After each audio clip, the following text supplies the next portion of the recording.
At my son's engagement party, he turned to his wealthy future in-laws and said, "My father is just a warehouse worker. He spends his days counting boxes because he was never capable of building anything greater." The entire room laughed at me. My daughter-in-law smiled and said, "Please, father, don't embarrass us in front of our guests." I lowered my head and said nothing. Then the door suddenly swung open. A group of the company's senior attorneys walked in alongside the chairman of the board of directors. The entire room fell instantly silent. "Welcome to Dad's Revenge Stories. I'm deeply thankful for your presence here. Tell me in the comments which city or country are you tuning in from. Please note, elements of this story are fictionalized for artistic and thematic purposes. Parallels to external identities are purely coincidental, though the underlying wisdom is entirely meaningful." The room smelled of hothouse gardenias and something older beneath them. The kind of money that does not need to announce itself because it has been present long enough to become part of the walls. Whitfield Estate sat at the end of a private drive in McLean, Virginia, behind iron gates and a half-mile of elm trees that had been planted before I was born. The chandeliers alone were worth more than my first laboratory. I know this because I had once looked them up back in the years when I was the kind of man who received invitations to places like this rather than directions to the service entrance. That evening, I arrived through the front door. Not because anyone expected me to, because I still remembered which door was mine. My name is Robert Mercer. I am 70 years old. I spent 35 years building Hayes Biomedical from a single patent application filed in a rented office in Stamford, Connecticut, into a pharmaceutical company worth $4.2 billion. I created 47 patents. I hired the scientists, signed the leases, negotiated the first investor agreements on a folding table with a borrowed pen. I know every hallway of the company's main facility because I designed the floor plan myself in the winter of 1994, working from a set of architectural drawings spread across my kitchen floor, while my wife Margaret kept the coffee coming and told me I was going to change the world. She was right. She usually was. For the past 5 years, I had been working in the company warehouse as an inventory manager. I counted shipments, reconciled manifests, and made sure the loading dock ran on schedule. My colleagues knew me as Robert, not Mr. Mercer, not the founder. Just Robert, the older man on the morning shift who always brought an extra thermos and never complained about the cold. My son Carter had become CEO 6 years earlier. He was 42 sharp and deeply certain that everything Hayes Biomedical had become was the result of his own vision. He had introduced me to his fiancée's family as his father, the warehouse employee, in a tone that suggested the two words did not belong in the same sentence. That introduction had taken place 11 minutes before the moment I am describing now. Carter stood at the center of the Whitfield ballroom in a charcoal suit that cost more than my monthly salary. His fiancée Diana stood beside him in a dress the color of champagne, one hand resting lightly on his forearm. The way women rest their hands on things they are afraid someone else might try to pick up. Her father, Edward Whitfield, occupied the space to Carter's right, with the particular stillness of a man who has spent 68 years deciding what is worth his attention and has concluded that very little is. "My father," Carter said, gesturing toward me with a looseness that I recognized as practiced casualness, "has spent the last several years managing inventory at one of our facilities. Counting boxes mostly. Keeping things organized." He smiled. "It suits him. He was never really built for anything larger." The laughter that followed was not cruel. That was almost worse. It was the comfortable laughter of people who had no reason to question what they had just been told, people for whom a man in a warehouse uniform at a party like this was simply a detail that confirmed the natural order of things. A few guests glanced at my jacket, the dark green logistics uniform I had worn deliberately that evening, and then glanced away with the practiced discretion of the very wealthy. Diana leaned toward her father and spoke close to his ear. Edward Whitfield's eyes moved to me, once measured and brief, and then returned to his son-in-law with the finality of a door being closed. I stood where I was. I did not shift my weight. I did not reach for a drink from the nearest passing tray, though I wanted one. I had spent 3 decades learning to be still inside chaos, and whatever this room was, it was not chaos. It was something smaller. It was a family deciding in public what shape they wanted my life to take. Senator William Cross appeared at the far edge of my vision.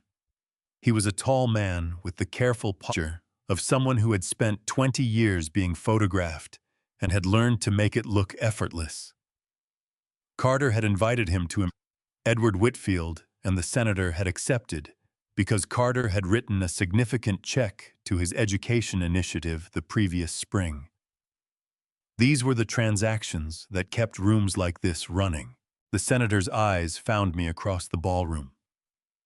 Something shifted in his face. He began moving in my direction with a purpose that cut through the slow social drift of the other guests. Carter saw him coming and moved to intercept, but Senator Cross had already extended his hand toward me. "Robert Mercer," he said, "I have owed you a conversation for 12 years. Carter stepped between us, smooth and immediate. "Senator, let me get you a drink. There are some people I want you to meet." The senator looked at Carter the way experienced men look at interruptions. "In a moment," he said, and kept his hand extended toward me. I shook it. Diana appeared at my left shoulder before the handshake ended. She had a way of moving through a room that suggested she had mapped every exit and entrance before arriving. Her voice when she spoke to me was low and precise. "Please," she said, "try not to make this evening difficult. You've already drawn enough attention simply by dressing the way you have. These are important people. My father has worked very hard to be here, and Carter has worked even harder. Whatever point you think you're making, I am asking you as his future wife to let this night belong to them." Her perfume was expensive. Her certainty was more expensive still. I looked at her for a moment. Then I looked at my son, who was steering Senator Cross toward the bar with one hand and had not looked back at me. "I understand," I said. She seemed satisfied with that. She returned to Carter's side and the room resumed its movements around me. Glasses rising and falling, voices layering over voices, the small orchestra near the garden doors, working through something that was probably Sinatra. I checked the clock above the fireplace. It was 9:47. I had been in this room for 11 minutes. 3 minutes later, something changed at the end of the hallway. I heard the door before I saw it move. The first morning I reported to the warehouse, I arrived 20 minutes early. Old habit. I had arrived early to everything for 40 years, early to investor meetings, early to board presentations, early to the hospital. The night Carter was born, sitting in a waiting room chair, with a cup of vending machine coffee going cold in my hands, while the most important thing in my life was happening 20 feet away behind a closed door. Arriving early was how I managed the fact that I could not control what happened next. It gave me time to study the room before the room started studying me. The warehouse was on the eastern edge of the Hayes Biomedical Campus in Gaithersburg, Maryland, Building 7. I had approved the construction budget for it in 2003. The loading dock faced northeast, which meant it caught the wind off the parking lot in winter, and I had noted that in the original facilities report and recommended additional insulation for the roll-up doors. Someone had not followed through on that recommendation. Standing at the dock entrance on my first morning, I could feel exactly where the insulation was missing. The shift supervisor that morning was a woman named Patty Okafor. She was 55 years old, built like someone who had been doing physical work her entire life and had made peace with it. And she looked at me the way experienced people look at new arrivals, not unkindly, but without any particular faith that I was going to be useful. "You done warehouse work before?" she asked, handing me a scanner and a clipboard.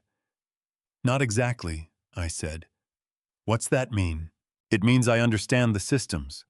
I just haven't run them from this end." She studied me for another moment, then made a sound that was not quite a laugh. "You'll either figure it out fast, or you'll slow everybody down. We don't have room for slow." "I won't be slow," I said. She handed me a vest, bright orange reflective strips across the shoulders, and pointed me toward the receiving bay. "James will show you the intake process. Don't touch anything until he walks you through it." James Calloway was 28, tall, and possessed of the particular energy of a young man who had learned early that enthusiasm was more useful than waiting to be noticed. He shook my hand with both of his, which I had not expected, and launched immediately into an explanation of the intake manifest system. With the practiced fluency of someone who genuinely loved what he was doing, I listened. I asked no questions for the first 40 minutes, though I had several. The intake system. James was describing the cross-referencing of digital manifests against physical shipment, tags, the reconciliation windows. The exception flagging protocol was a system I had designed in 1995 with a logistics consultant named Frank Deering, working from a model I had sketched on a legal pad after reading 3 separate academic papers on pharmaceutical supply chain integrity. We had spent 11 weeks refining it. I had presented it to the board as part of a broader operational overhaul that had reduced shrinkage losses by 31% in the first year. James did not know any of that. He knew the system the way a person knows a road they drive every day fluently, practically, without needing to understand who laid the asphalt. "The key thing," he said, tapping the scanner against his palm, "is the reconciliation window. You've got a 4-hour window from the time the truck logs in to clear every line item. If you miss the window, the system flags it and compliance gets an automatic alert. Whoever designed this system built that flag in specifically. Nobody really knows why they set it at 4 hours instead of 6, but that's how it's always been. 4 hours is enough time to catch a discrepancy without giving anyone enough time to correct it before it's recorded," I said. James looked at me. "Yeah," he said slowly. "Yeah, that's exactly right." "How'd you know that?" "Lucky guess," I said. By the end of the first week, I had settled into the rhythm of the shift. My body, which had spent decades behind desks and in conference rooms, complained about the standing and the lifting in ways I chose to interpret as useful information rather than warning signs. Patty revised her opinion of me upward by small increments, which I found more satisfying than I had expected. James began consulting me on reconciliation problems that were giving him trouble, and I helped him work through them without explaining how I knew what I knew. On the third Friday, I was reorganizing a section of shelf units in the back of the warehouse when I found a binder wedged behind a support column. It was old, the cover warped from what looked like a water leak at some point in the previous decade. Inside were printed inventory protocols from 2004, standard operating procedures. At the bottom of each page in the footer was a line that read, "Approved and authored. Mercer founder and CEO Hayes Biomedical Inc." Someone had gone through every page with a black marker and crossed out that line. Not the content, not the procedures themselves, which were still in use, still being followed every day by people who had no idea who had written them. Just the name, just the 8 words in the footer that said who had built the thing they were all standing inside. My chest tightened in a way I had not felt since the morning Margaret's doctor called and used the word irreversible. I stood in the back of the warehouse with the binder in my hands, and I understood with a clarity that required no further evidence that what Carter had been doing was not passive. It was not neglect. It was not the ordinary forgetfulness of a busy man who had moved on to other things. It was deliberate. Someone had gone through the trouble of removing my name. That told me everything I needed to know about what was coming. The company cafeteria on the third floor of the main building had floor-to-ceiling windows that faced the campus courtyard, and in the fall, the maple trees outside turned a color that Margaret had always called embarrassingly beautiful, as though nature were showing off. I ate lunch there most Tuesdays, not because the food was remarkable, but because the light was good, and nobody from the warehouse ever came up to the third floor unless they had a reason. I had no reason. That was the point. Patty Okafor had started joining me in the spring of 2022, after she figured out I was going up there and decided without asking that she would come along. She never explained why. I never asked. Some work friendships operate on the understanding that the reasons do not need to be spoken to be real. She was unwrapping a sandwich across from me on a Tuesday in October when Carter and Diana walked in. They did not see us immediately. The cafeteria was large enough, and we were seated near the windows where the light came in at an angle that washed out the details of the room for anyone walking in from the bright corridor. Carter had his hand at the small of Diana's back in the particular way he had adopted after they got engaged, a gesture that looked like affection, but functioned more like direction. He steered her toward the coffee station at the far end of the room. They began to talk. The language they spoke was French. Patty looked up from her sandwich. She glanced at me, then at Carter and Diana, then back at me. "What are they saying?" she asked quietly. "I'm not sure," I said. This was not true. In the fall of 1982, I was 28 years old and had recently completed a research fellowship at the Institut Pasteur in Paris, where I had spent 14 months working on protein synthesis models that would eventually form the theoretical basis for 3 of Hayes Biomedical's early patents. I had arrived in Paris speaking no French and left speaking it well enough to argue with a pharmacist, negotiate a lease, and follow a scientific lecture without losing the thread. The French I had learned was not elegant. It was functional, precise, and deeply embedded in a part of my memory that age had not touched. Carter was saying that the restructuring proposal needed to be moved before the fourth quarter audit, because once the auditors got into the subsidiary accounts, the transfer windows would close and the whole arrangement would need to be rebuilt from scratch. Diana was saying that her father's legal team had already prepared the holding company documentation and that the only remaining variable was timing. Carter said the timing depended on one thing. Diana asked what? Carter said the old man in the warehouse. Diana laughed. The laugh was not loud. It was the kind of laugh that exists between two people who have shared a private understanding for long enough that the joke no longer needs to be explained. Then Diana said in French, her voice carrying the easy confidence of someone who had grown up spending summers on the Côte d'Azur. "He doesn't understand a word of what we're saying. He never has. He's been standing in the same place his whole life while the world moved past him. Men like that, they're useful when you're building something. Once the thing is built, they just become part of the furniture." Carter glanced across the cafeteria in our direction. His eyes moved over me without stopping, the way eyes move over furniture. He looked away. I picked up my coffee cup. My hand was steady. I had learned to make my hands steady a long time ago in rooms where steadiness was the only currency that mattered, and I spent it carefully. Patty was watching me with the focused attention she usually reserved for manifests that were not reconciling properly. "You okay?" she asked. Fine, I said.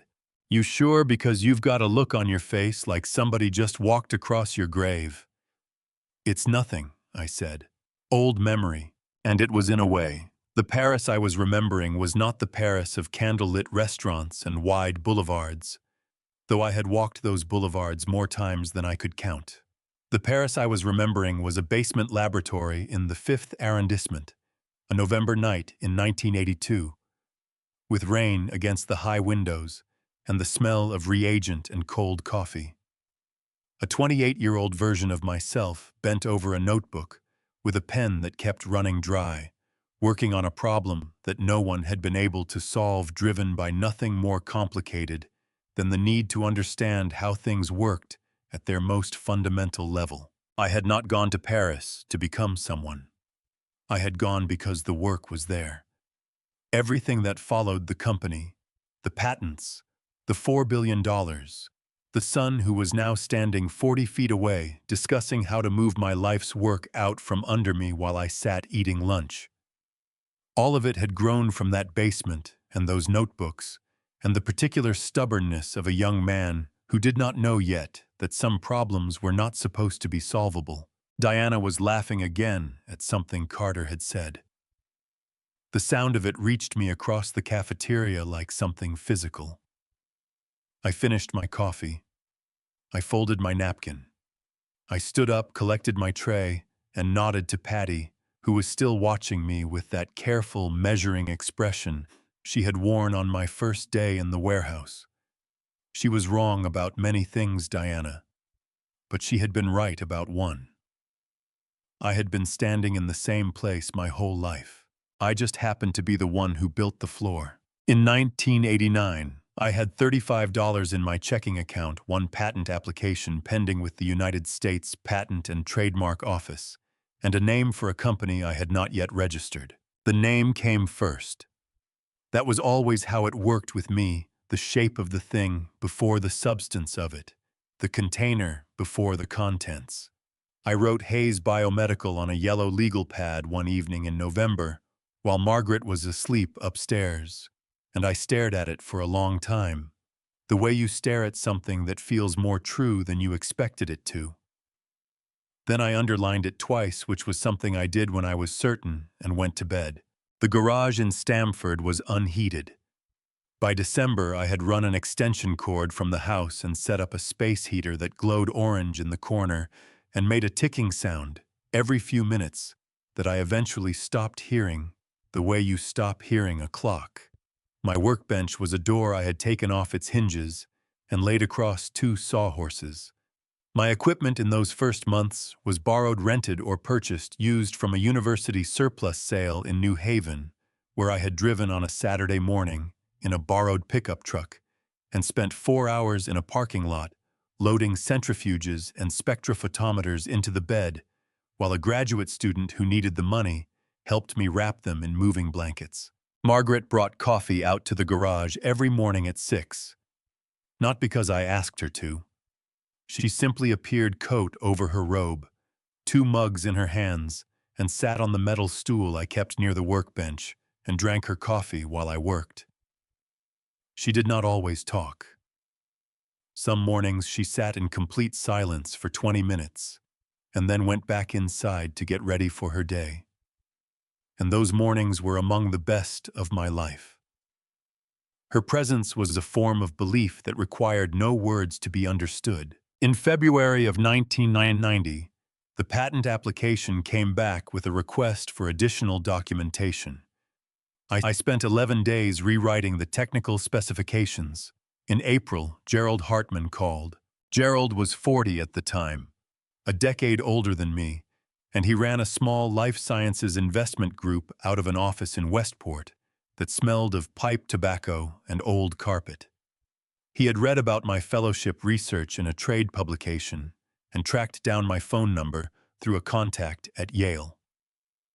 He called on a Wednesday afternoon while I was elbow-deep in a protein assay and spoke for 3 minutes without pausing, laying out with the precision of a man who had spent 20 years identifying which ideas were worth money, exactly why he thought mine was. "I don't fund concepts," he said. I fund people. You want to tell me why you're the right person for this? Because I already know what the mistakes are going to be, I said. I've been making them for 8 months. I know which ones matter and which ones you can work around. There was a pause.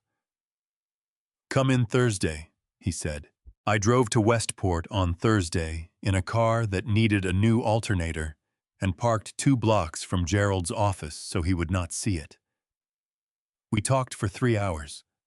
He offered me a seed investment of $400,000 contingent on the patent approval and a business plan delivered within 30 days. I drove home with the windows down in February air and called Margaret from a payphone outside a gas station in Norwalk because I did not yet own a cell phone.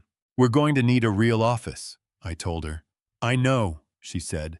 I've been looking.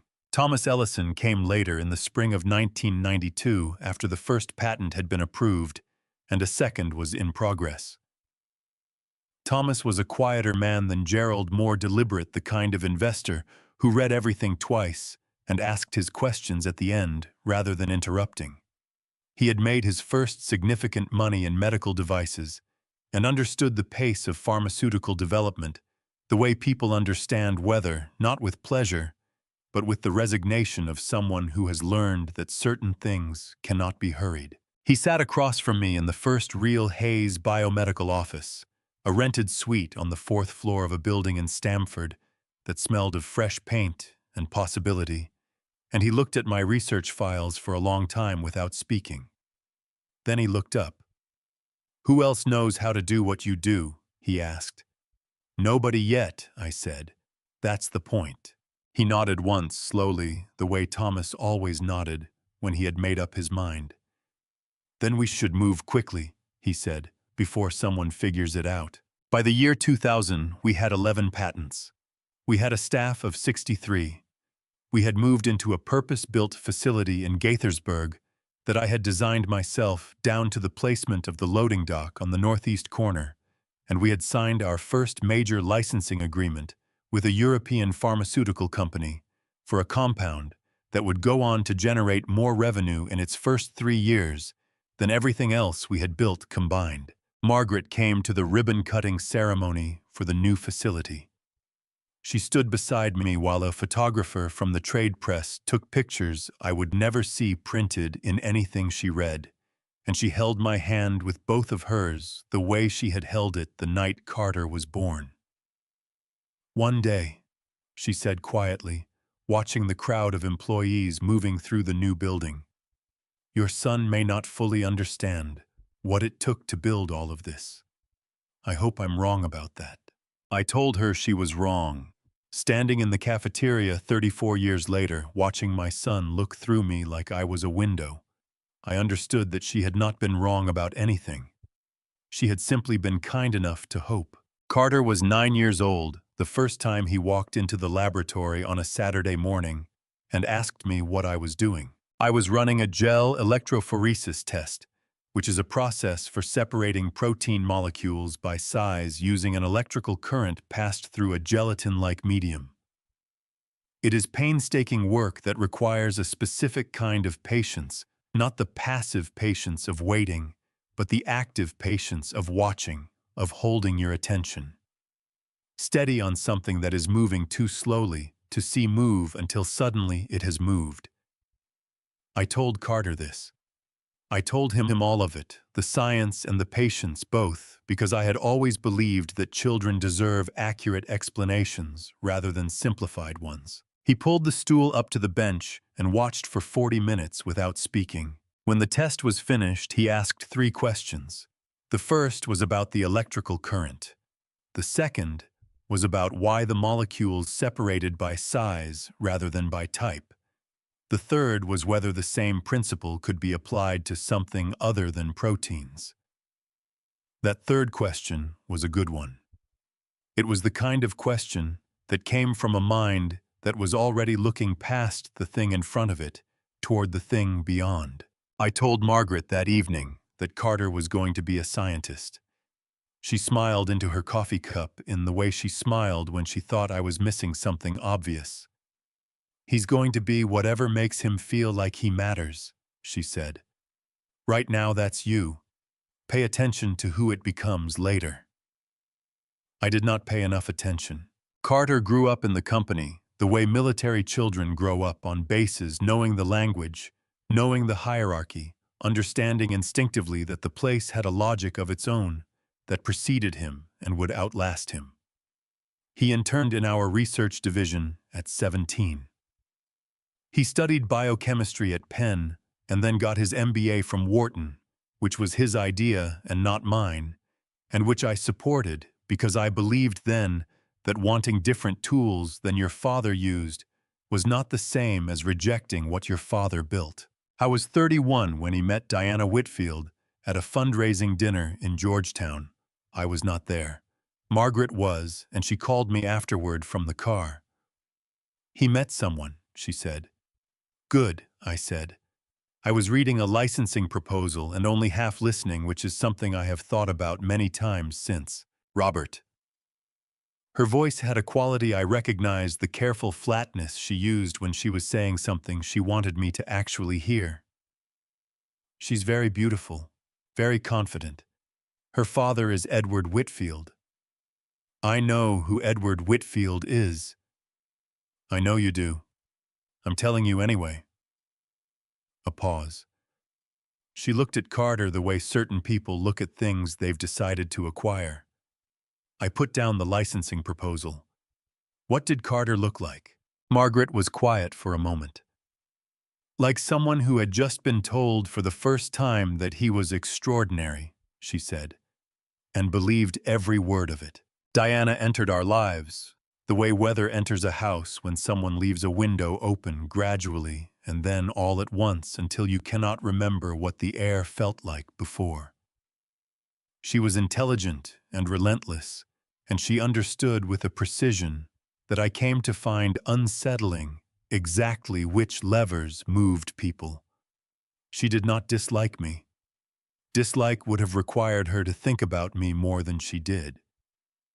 I was simply a variable in an equation she was solving, and she had already determined that my value in that equation was negligible.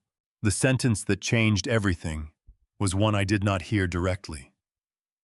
Carter told it to me himself 3 years after the wedding, during one of the dinners we still had occasionally at the house on Birchwood Drive where he had grown up. We had been talking about the company's expansion into Southeast Asian markets, and I had raised a concern about regulatory timelines, and Carter had gone quiet in a way that was different from his usual thoughtfulness.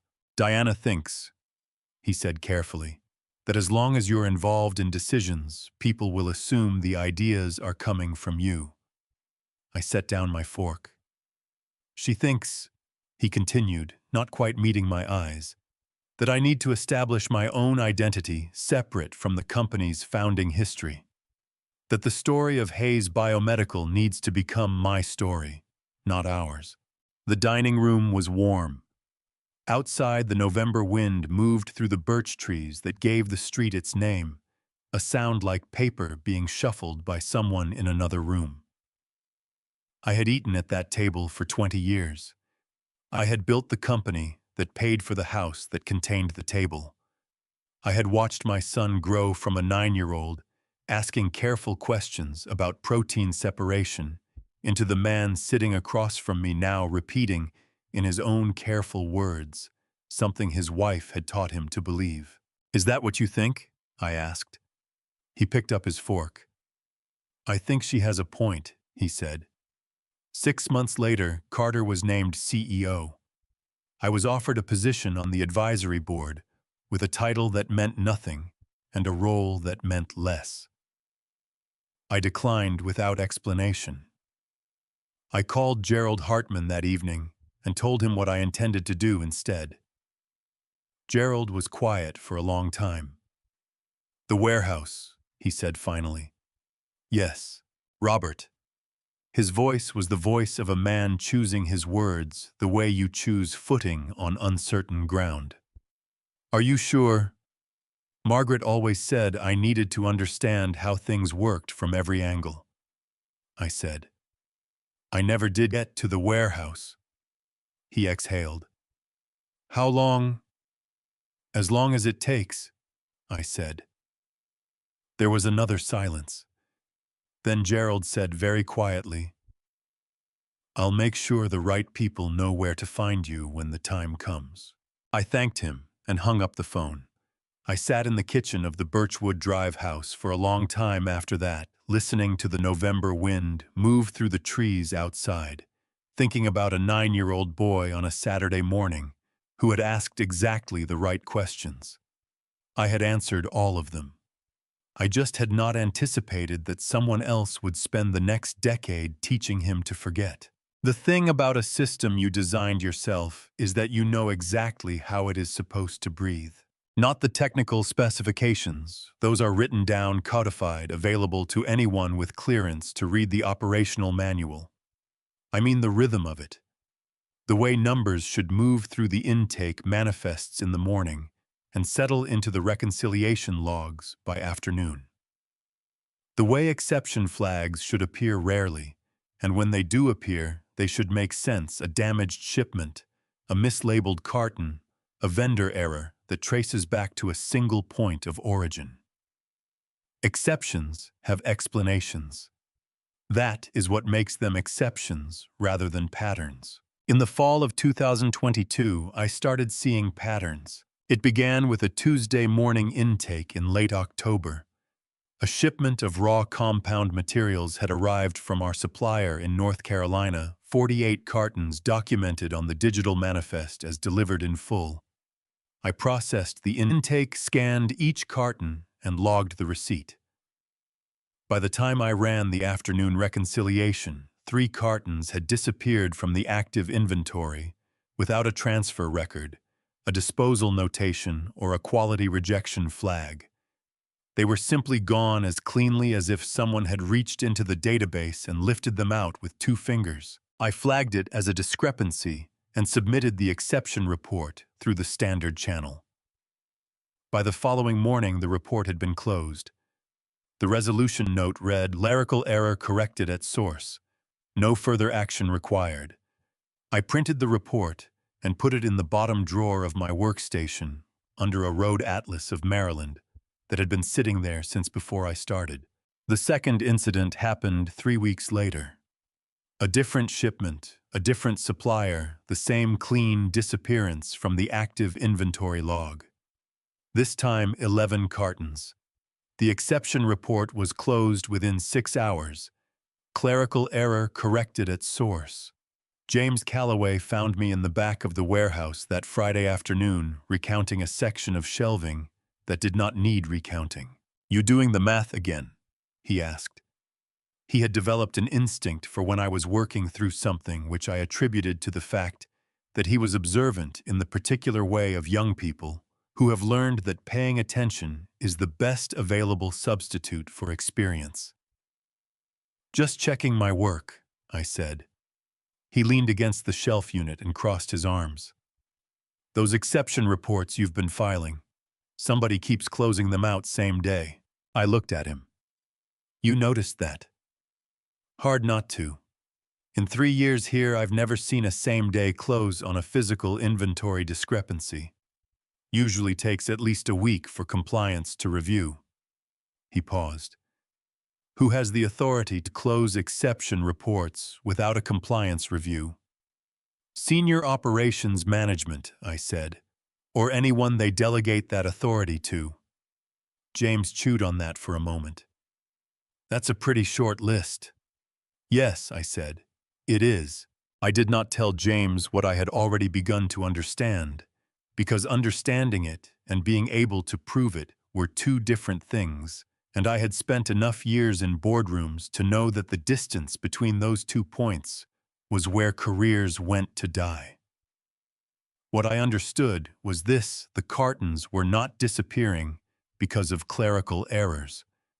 They were being systematically redirected, physically removed from the main inventory, and transferred to a location that did not appear in the primary database, which meant it was either a subsidiary facility or an off-book operation entirely. In pharmaceutical logistics, raw compound materials have a street value that most people outside the industry do not appreciate. The compounds we were receiving were not finished medications. They were precursor materials, the building blocks from which active pharmaceutical ingredients are synthesized. In sufficient quantities, they could be reprocessed, resold, or used to manufacture product lines that would never appear on Hayes Biomedical's official books.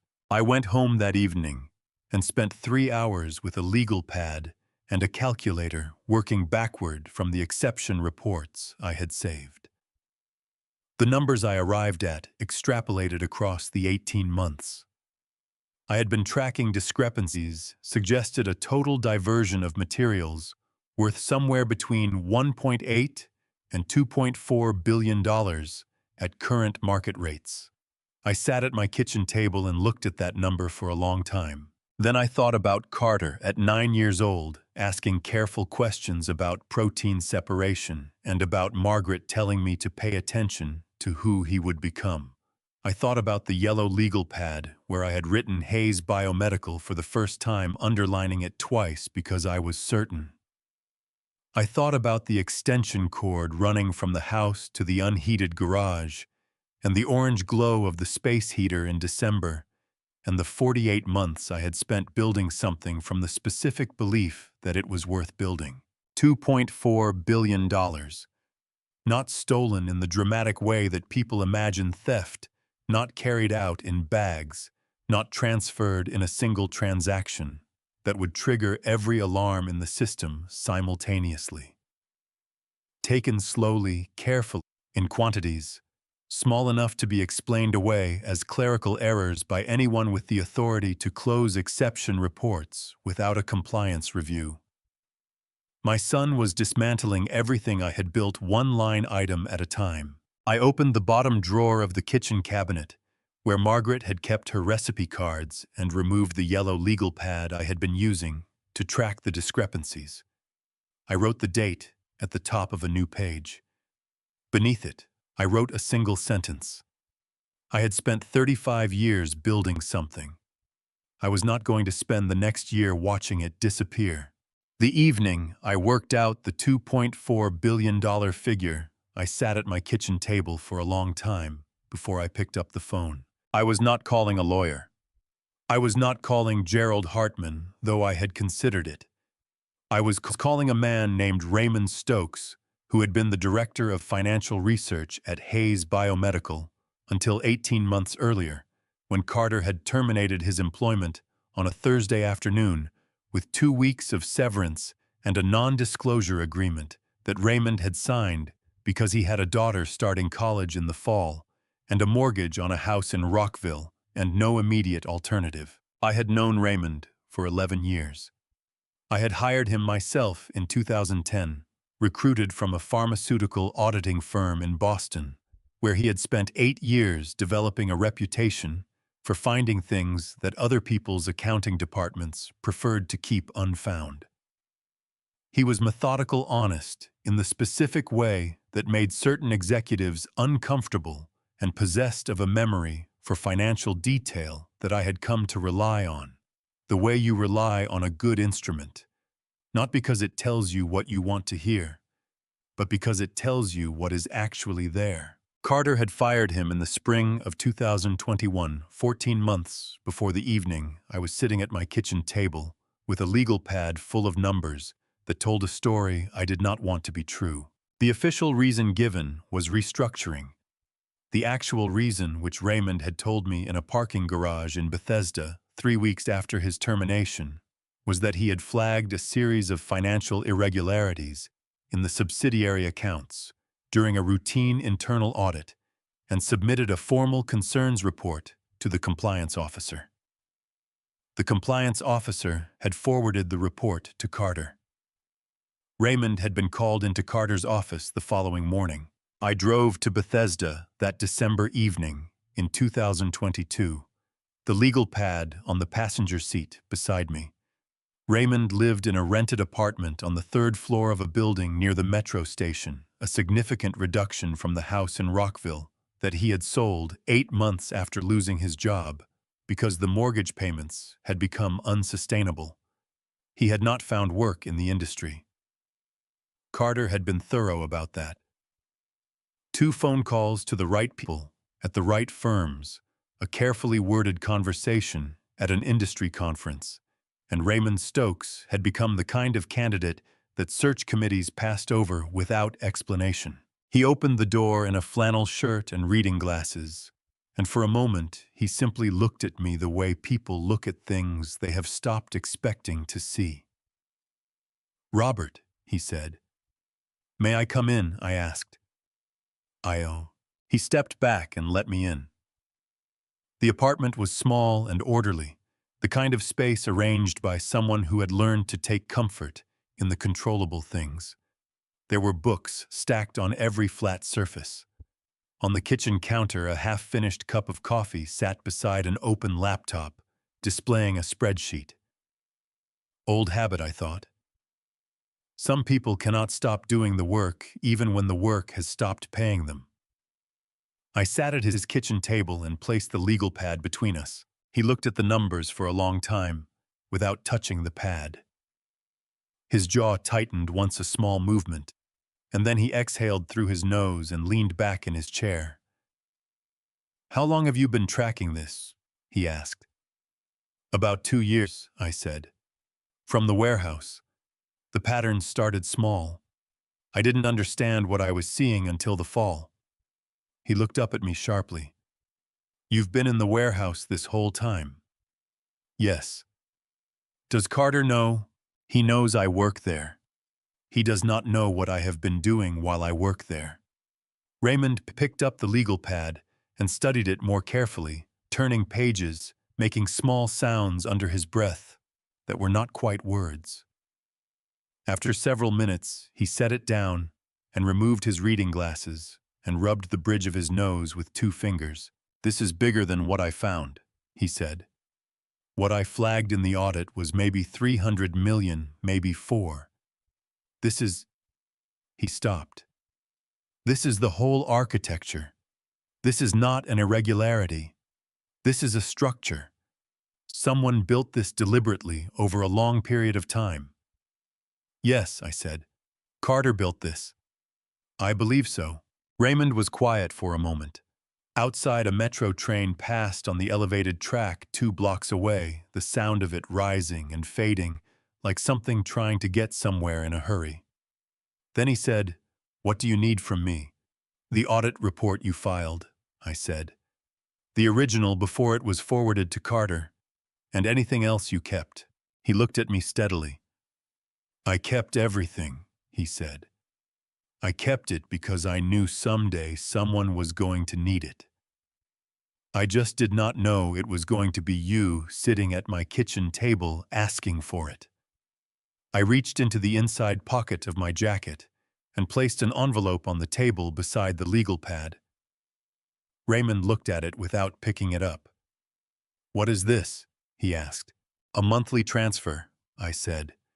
"Backdated 18 months going forward until you find something appropriate.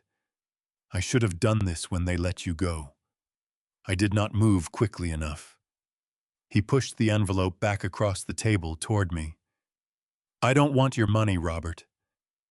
"I know you don't," I said. "That's why I'm giving it to you." He looked at the envelope for a long time. Then he pushed it back once more, not toward me, but to the center of the table, equidistant between us. A compromise. "You said you were waiting," he told me. "In the parking garage. You said you were waiting for the right door to open." "Yes," I said. His eyes were steady and a little tired and entirely certain. "I think the door is open," he said. I picked up the legal pad. "Not yet," I said, "but it will be." I found the receipt on a Wednesday night in January, working a double shift because the regular night supervisor had called in sick and Patty had asked if I could cover. It was in the bottom drawer of the metal workstation at the back of the receiving bay, the one that nobody used, because the drawer stuck and required you to lift the handle at a precise angle while pulling outward, a mechanical idiosyncrasy that I recognized immediately because I had reported it to facilities management in 2004 and been told it would be addressed. It had not been addressed. 19 years later, the drawer still stuck in exactly the same way, and I still knew how to open it. Inside, beneath an expired incident report form and a dried-out marker, was a small paper receipt from a notary office in Stamford, Connecticut.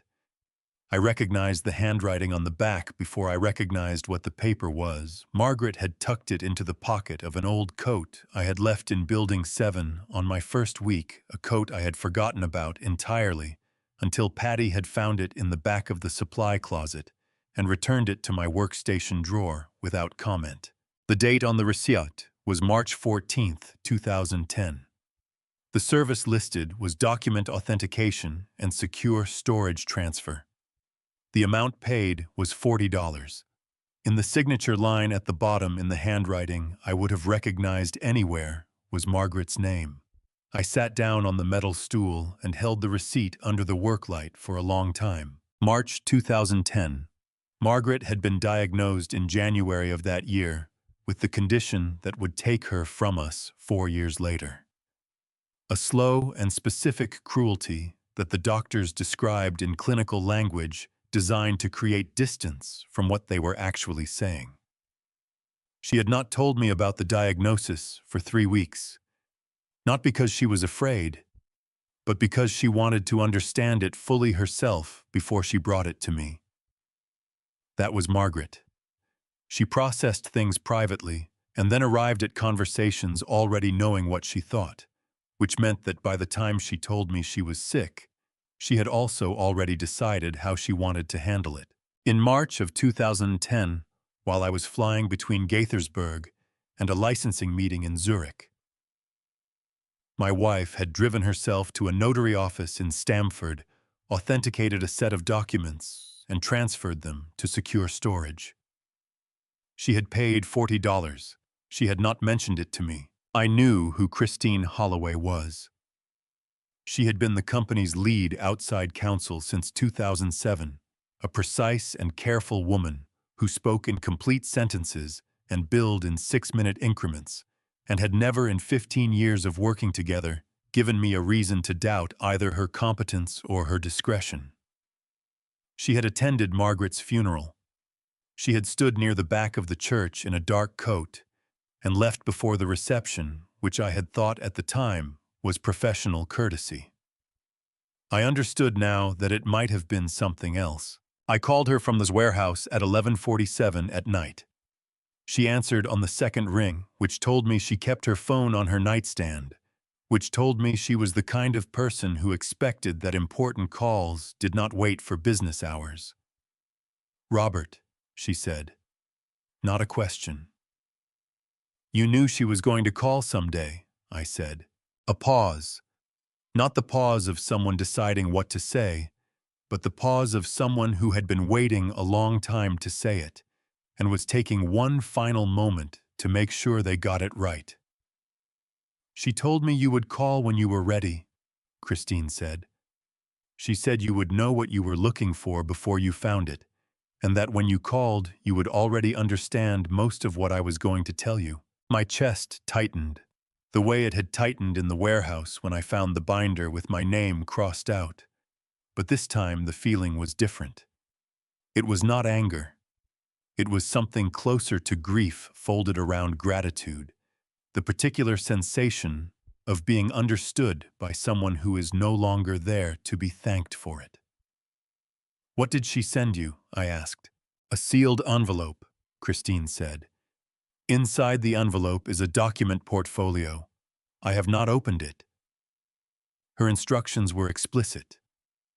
The portfolio is to be opened only in the presence of the board's legal counsel at a time when the company's founding documents are under active dispute.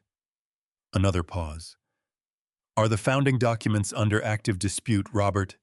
"Not yet," I said. "But they will be." Christine was quiet for a moment.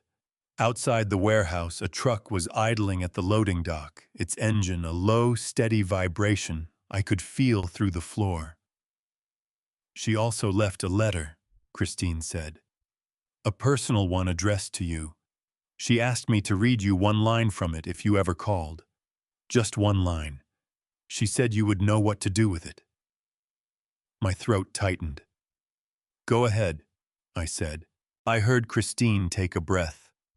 Then, in the careful, measured voice of a woman reading words that were not hers. He has always known how to wait for the right moment. Trust that he still does.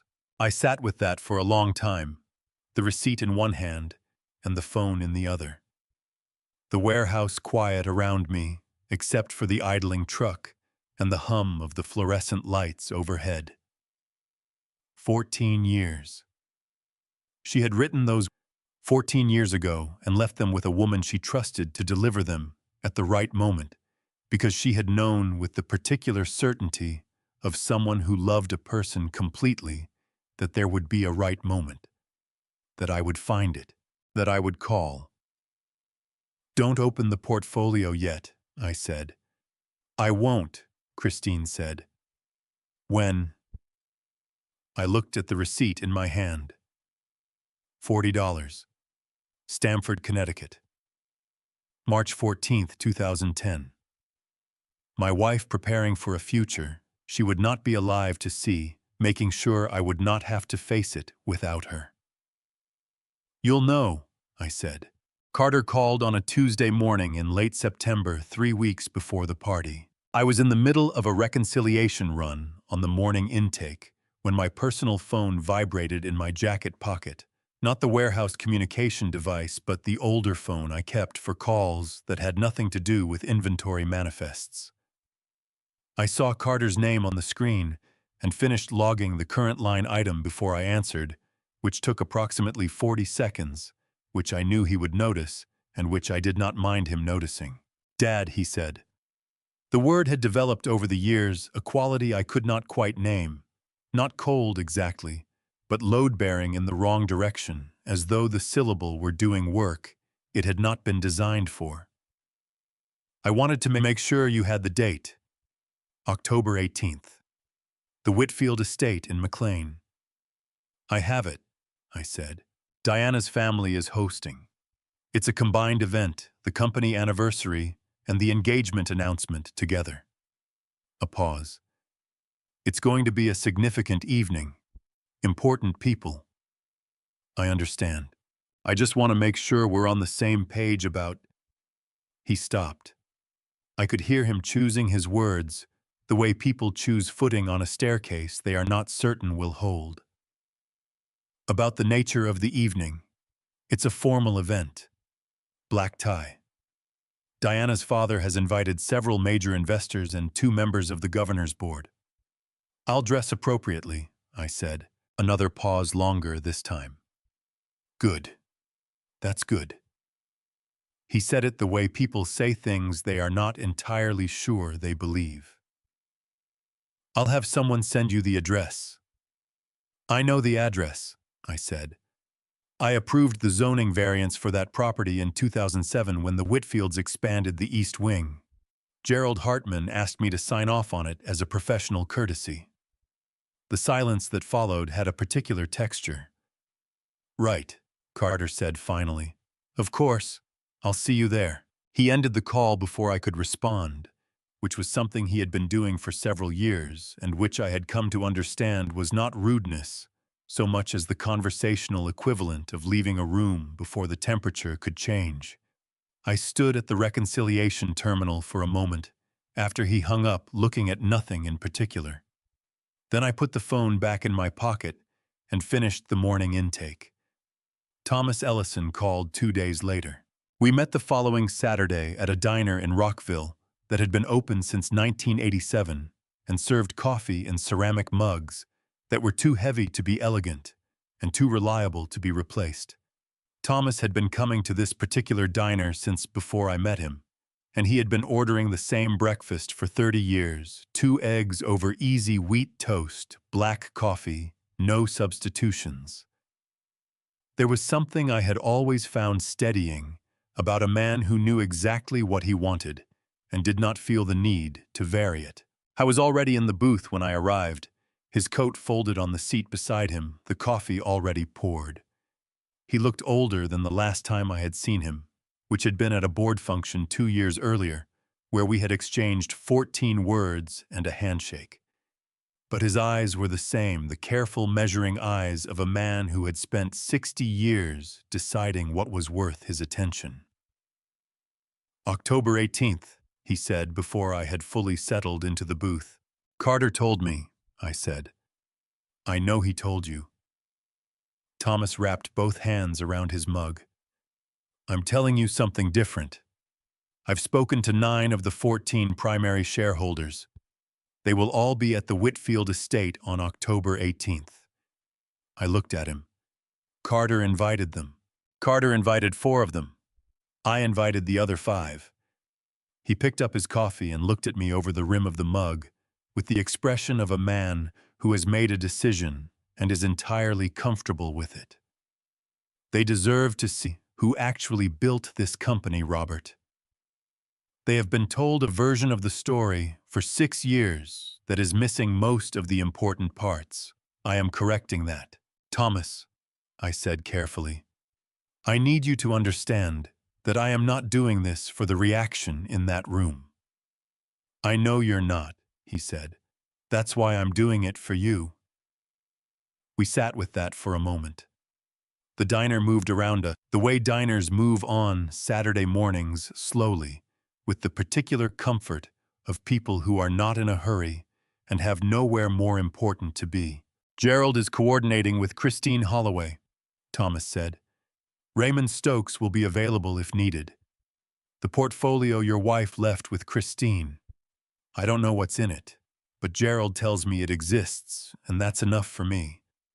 I nodded once. There is one more thing. Thomas set down his mug and looked at me directly in the way he had looked at my research files in 1992, with the full attention of someone who intended to understand what he was seeing. Carter is planning to announce a major acquisition at the party, a deal worth $800 million. Gerald has seen the term sheet. Robert, the acquiring entity, is a holding company registered in Delaware 18 months ago. Gerald ran the beneficial ownership disclosure. He paused. Carter is the sole beneficial owner. The ceramic mug in my hands was warm and heavy. Outside the diner window, a family was crossing the parking lot. 2 small children running ahead of their parents. The parents walking fast to keep up, all 4 of them moving in the loose, uncoordinated way of people who are happy and not thinking about it. He is planning to sell the company to himself, I said, at a valuation that would transfer the majority of shareholder equity to the holding company within 18 months of closing, Thomas said. Yes. I set the mug down. Then we cannot wait until after the party. No, Thomas said. We cannot. I looked out the window for a moment. The family had reached their car. The children were climbing in, still running, still in a hurry to get somewhere. Their parents were slower, more deliberate moving, with the patience of people who understood that some things could not be rushed, and that knowing the difference was most of the work. I know what I am going to wear, I said. Thomas looked at my warehouse jacket folded on the seat beside me and said nothing. He did not need to. I drove myself to McLean, not because I did not have other options, but because I had always driven myself to things that mattered, and this mattered in ways I was still working out as I turned off the interstate and onto the tree-lined roads that led toward the Whitfield estate. The October night was cold and clear, the kind of cold that makes the air feel precise, and the elm trees along the private drive had gone gold, in the way elm trees go gold in Virginia in the second week of October, which is earlier than most people expect and more complete than most people are prepared for. I was wearing my warehouse jacket, the dark green logistics uniform with the reflective strips across the shoulders and the Hayes Biomedical Inventory Management badge clipped to the left breast pocket. I had pressed it that morning, which had taken longer than pressing a suit would have taken because the fabric was not designed to hold a crease and required patience and a specific angle of iron that I had worked out through trial and error over 5 years of wearing it. It looked when I was finished exactly like what it was. I did not want it to look like anything else. The security guard at the gate studied my jacket for a moment before he checked the list. He checked it twice, running his finger down the column of names with the careful attention of someone who understood that his job tonight was to make sure the wrong people did not get in. He found my name on the second pass and waved me through without a word, but I saw his eyes follow the jacket in my rearview mirror as I drove up the approach. A valet came forward as I pulled up to the entrance. He was young, 20 at most, in a white shirt and black vest, and he looked at my car, a 7-year-old Subaru with a dent in the rear quarter panel from a loading dock incident in 2021 that I had never gotten around to having repaired with the professional neutrality of someone trained not to react. He took my keys without comment. I liked him for that. The foyer of the Whitfield estate smelled of white roses and catered food, and the particular atmospheric pressure of a room full of people who have arrived somewhere they believe they deserve to be. A string quartet near the staircase was working through something I recognized as Debussy, played with the competent pleasantness of musicians hired for ambiance rather than revelation. Crystal caught the chandelier light. Women in soft colors moved through the room carrying glasses of champagne that cost more per bottle than a warehouse worker's daily wage. I was the only person in the room wearing green. Carter found me before I had crossed the foyer. He materialized from a cluster of guests near the fireplace, champagne in hand, moving with the particular velocity of a man who has spotted a problem and intends to manage it before it becomes visible to people he is trying to impress. His jaw was set in the way I had seen it set since he was 12 years old and had been caught in something he could not talk his way out of. "Dad!" He positioned himself between me and the room, his back to the guests. "What are you wearing?" "My work clothes," I said. His jaw tightened further. "This is a black tie event. I told you to dress appropriately." "I dressed appropriately for who I am," I said. "I am the inventory manager for Hayes Biomedical Building 7. This is what I wear to work." He stared at me for a moment, with an expression I had not seen on his face before. Not anger exactly, and not embarrassment exactly, but something compounded from both of them. Plus a third thing I could not name that lived somewhere behind his eyes, and had been living there, I suspected, for longer than either of us wanted to acknowledge. "Come with me," he said. "I think I'll stay here," I said. He held my gaze for 3 more seconds. Then Diana appeared at his side, arriving with the silent efficiency she brought to situations that required management. Her hand touching his arm in a way that looked like affection and functioned like redirection.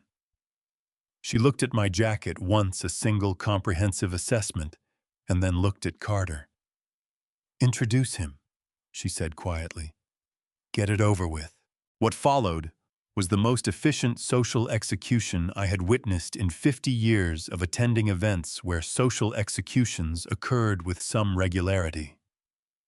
Carter led me to where Edward Whitfield stood with 3 men I recognized as board-adjacent investors, men who attended company functions and wrote checks and understood that their role was to be present rather than to lead. Carter put his hand briefly on my shoulder in the way a person touches something they are about to set down. "My father," he said, addressing the group. "He manages inventory at one of our warehouse facilities, counting boxes, keeping things moving." A smile that did not reach his eyes. He was never really built for the boardroom. Some people are better suited to the ground level. There's real value in that. Edward Whitfield looked at my jacket the way he had looked at my car in the rearview mirror of my imagination, since Thomas had described him to me with the flat, assessing gaze of a man who priced things automatically and had already arrived at a number. He said nothing. He did not need to. His silence had the texture of a verdict. One of the board-adjacent investors laughed a short social sound, designed to ease the moment. Another raised his glass slightly, in a gesture that managed to be simultaneously inclusive and dismissive. The third looked at his phone. Carter had already begun to turn away. That was when Senator Cross saw me. I was across the room near the garden doors, deep in conversation with two men in dark suits. But his eyes moved in the way the eyes of experienced politicians move at events like this, continuously cataloging, never entirely committed to any single point of focus. They found me across the width of the ballroom and stopped. He said something to the men beside him. They nodded. He began moving through the room toward me with the directional certainty of a man who has decided where he is going and expects the room to accommodate him, which it did, people shifting without quite knowing why to let him pass. Diana saw him coming. Her hand found my arm, her fingers closing with a pressure that was not gentle. She leaned close enough that I could feel the warmth of her breath near my ear. "Whatever you think is about to happen," she said, her voice low and very controlled. "I need you to understand that this evening belongs to Carter, not to you. It has never belonged to you. Do you understand what I am asking you?" I looked at her. Her eyes were steady and bright, and completely certain, the eyes of a woman who had never once considered the possibility that she might be wrong about something that mattered. "I understand exactly what you're asking," I said. The clock above the fireplace read 9:47. 3 minutes later, the door at the end of the hallway opened. The door did not open dramatically. That was the first thing I noticed. There was no bang, no sudden intrusion of cold air from the hallway, no cinematic moment of hinges swinging wide to announce what was coming. The door simply opened the way doors open when the person on the other side has decided it is time and has no need to make a production of it. One moment it was closed. The next moment it was not. Gerald Hartman walked in first. I was 60 years old and moved like a man who had spent 4 decades deciding which rooms he wanted to enter and had never once been uncertain about his right to enter them.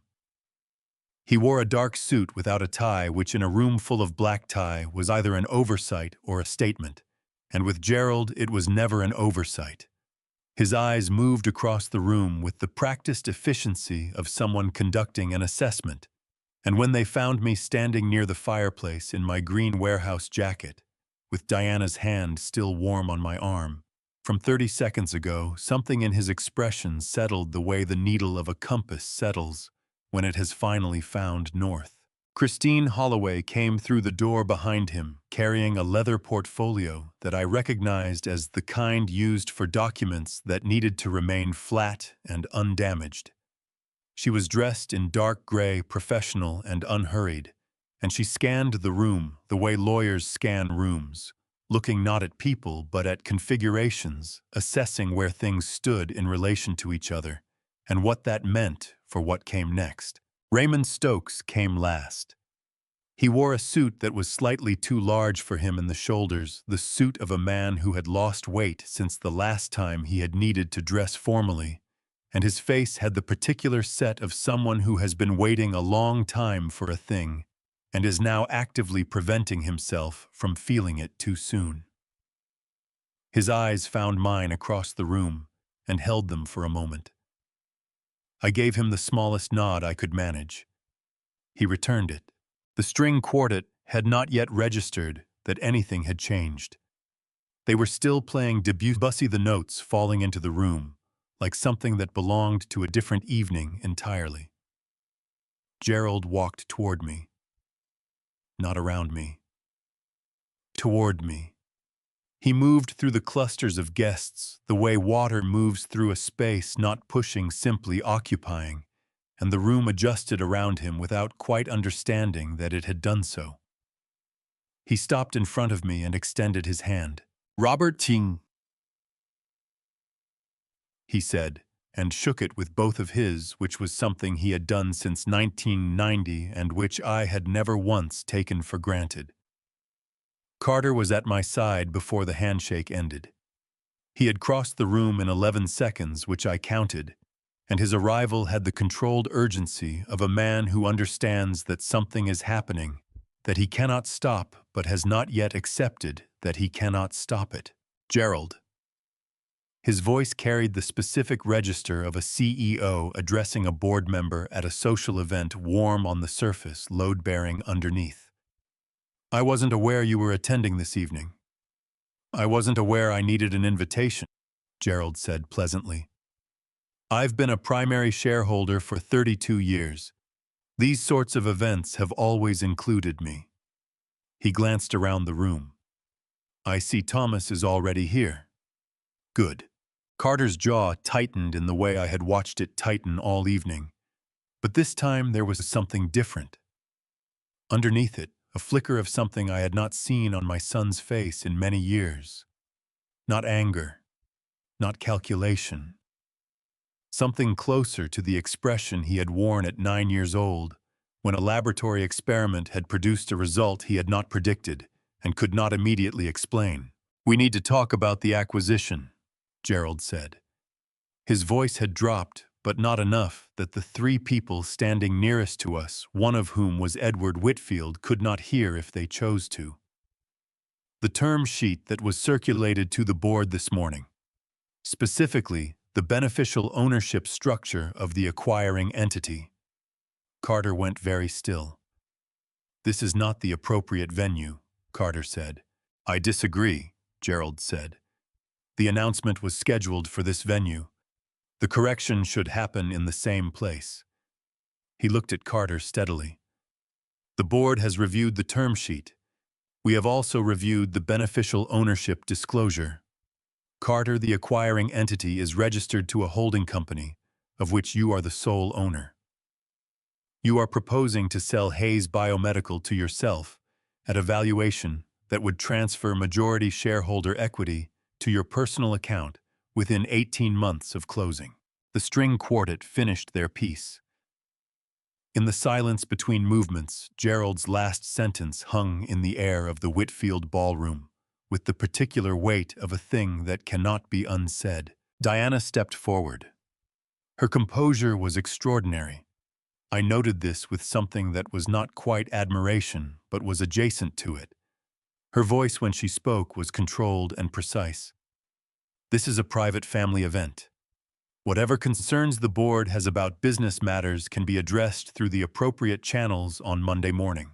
The appropriate channel, Christine said, speaking for the first time, her voice carrying the measured clarity of someone who billed in 6-minute increments and wasted none of them. Is the one that prevents a transaction that would breach the fiduciary duty of the chief executive officer to the shareholders he represents. Under Delaware corporate law, a CEO cannot be both the seller and the buyer in a transaction of this scale without explicit shareholder approval obtained through a fully disclosed process. No such disclosure was made. No such approval was sought. Edward Whitfield had not moved. He stood 3 feet to my right, his champagne glass held at an angle that suggested he had forgotten it was there, and he was looking at his future son-in-law with an expression I recognized from 30 years of boardroom experience as the expression of a man who has just understood that he has been in a room with someone for a long time without actually seeing them clearly. Carter turned to me. It was the first time all evening that he had looked at me directly, without redirection, without the management of an audience between us. His face was stripped of the performance that had been sitting on it since I arrived, and what was underneath was younger than I expected, and more uncertain, and in a way that hurt more than any of the evening's preceding events, more familiar. "Did you do this?" he asked. I looked at my son for a long moment, at the 9-year-old who had asked careful questions, at the man who had spent 6 years answering the wrong ones. "No," I said. "The truth did this. I just made sure it had somewhere to go." Carter opened his mouth. Then he closed it. The room had gone the particular quiet of a space where something true has just been said in front of people who were not prepared to hear it, and nobody had yet decided what happened next. Raymond Stokes stepped forward and placed a document folder on the side table nearest to Carter. "There is one more thing," Raymond said. Raymond's folder contained 47 pages, one for each patent. Gerald picked it up from the side table and held it for a moment without opening it, the way a person holds something they have been carrying toward a specific moment for a long time, and wants to be certain the moment has arrived before they set it down. Then he turned to face the room, and the room which had been holding its collective breath in the particular way of people who sense that something is happening that they do not yet fully understand, went entirely still. "I want to tell you about the man standing near the fireplace," Gerald said. His voice was not loud. It did not need to be. Gerald Hartman had spent 40 years in rooms where the quality of attention shifted when he spoke, and he understood that volume was for people who were not certain they would be heard. He was certain. His name is Robert Mercer. He is 70 years old. He is wearing a Hayes biomedical inventory management uniform because for the past 5 years, he has been working the morning shift in Building 7 of this company's Gaithersburg facility, reconciling intake manifests and training junior staff and making sure the loading dock ran on schedule. Gerald paused. He did this voluntarily. He did it because he wanted to see what his life's work looked like when no one knew whose work it was. The string quartet had put down their instruments. The catering staff near the garden doors had stopped moving. I counted 11 people in my immediate field of vision who were holding champagne glasses they had forgotten to drink from. In 1989, Gerald continued, Robert Mercer filed the first patent application that would become the foundation of Hayes Biomedical. I know this because I was the person he called when the application came back with a request for additional documentation, and I drove to his garage in Stamford on a February morning and sat on a metal stool and watched him work, and I understood within 40 minutes that I was looking at something that did not come along often. He opened the folder. 47 patents, filed between 1989 and 2019. 30 years of intellectual property, that is the reason this company exists. That is the reason the products in this company's portfolio exist. That is the reason every person in this room who holds Hayes Biomedical equity has anything to hold. Thomas Ellison stood up from his seat near the garden doors. He did not say anything immediately. He simply stood, which in that room at that moment was its own kind of statement. A man of 60 who had invested in this company before most of the guests in the room had heard of it, rising to his feet, the way people rise for things they believe deserve to be met standing. I invested in this company in 1992, Thomas said. I invested because of the man near the fireplace, not his son. He looked at Carter for a moment, then looked away, which was a more complete dismissal than any words he might have chosen. I want that on the record. Senator William Cross had been making his way toward me since before Gerald began speaking, moving through the room, with the unhurried persistence of a man who had decided where he was going and was not going to be redirected. He reached me as Thomas sat back down, and he extended his hand for the second time that evening, this time without Carter available to intercept it. 12 years ago, Senator Cross said loudly enough for the people nearest to us to hear, Hayes Biomedical funded a pediatric research initiative in underserved communities across 3 states. The research produced a treatment protocol that is still in use today. Robert Mercer designed that initiative personally and declined to have his name attached to it. He shook my hand. I have been waiting for an appropriate moment to say that in a room where it would matter. This seems like the room. I shook his hand. My throat was tight in a way I had not expected, and could not entirely manage, and I was grateful for the warehouse jacket, for its familiar weight across my shoulders, for the specific solidity of a thing I had worn for 5 years, and that had become, without my fully intending it, a kind of armor. Diana had not moved from her position near Carter. She was watching Gerald with the fixed attention of someone calculating rapidly and continuously whether there was still a move available to her. Her father, Edward Whitfield, stood 2 feet to her left, and the distance between them, which was not large in physical terms, had become in the past 4 minutes something considerably larger. Edward cleared his throat. It was a small sound, but in the quiet of the room it carried. "I owe an explanation," he said, addressing no one in particular, and everyone simultaneously, which was a skill that required practice, and which Edward Whitfield had clearly practiced. "I was introduced to Mr. Mercer this evening as a warehouse employee. I accepted that introduction without question." He looked at me. I should have asked more questions. I have built my career on asking more questions. Tonight, I did not, and I am aware of what that says about the assumptions I brought into this room. It was not an apology. Edward Whitfield was not a man who apologized in the same way that certain geological formations do not apologize for being what they are.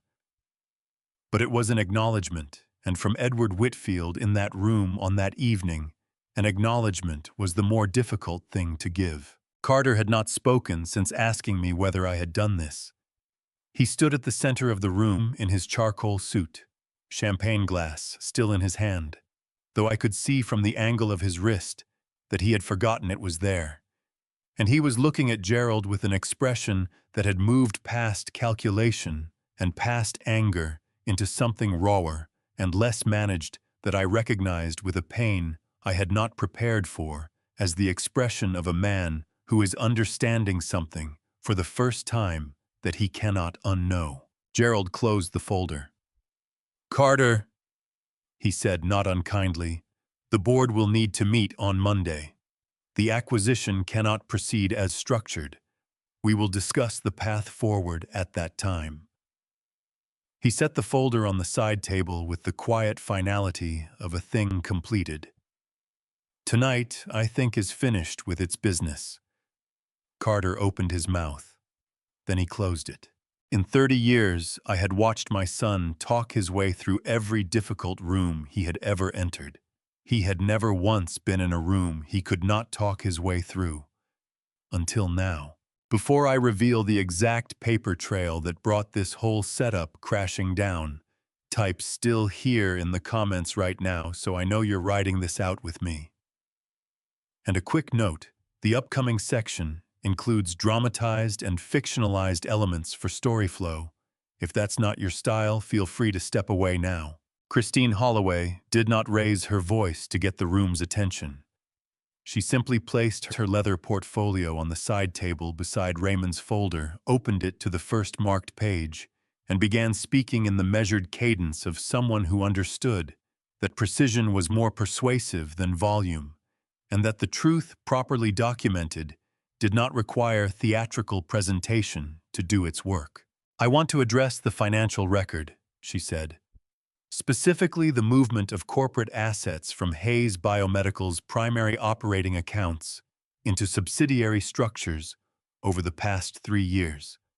Raymond stepped forward and stood beside her, which was a small choreography. They had clearly worked out in advance the kind of coordination that comes from two people who have spent time preparing for a specific moment and trust each other enough to move through it without signals.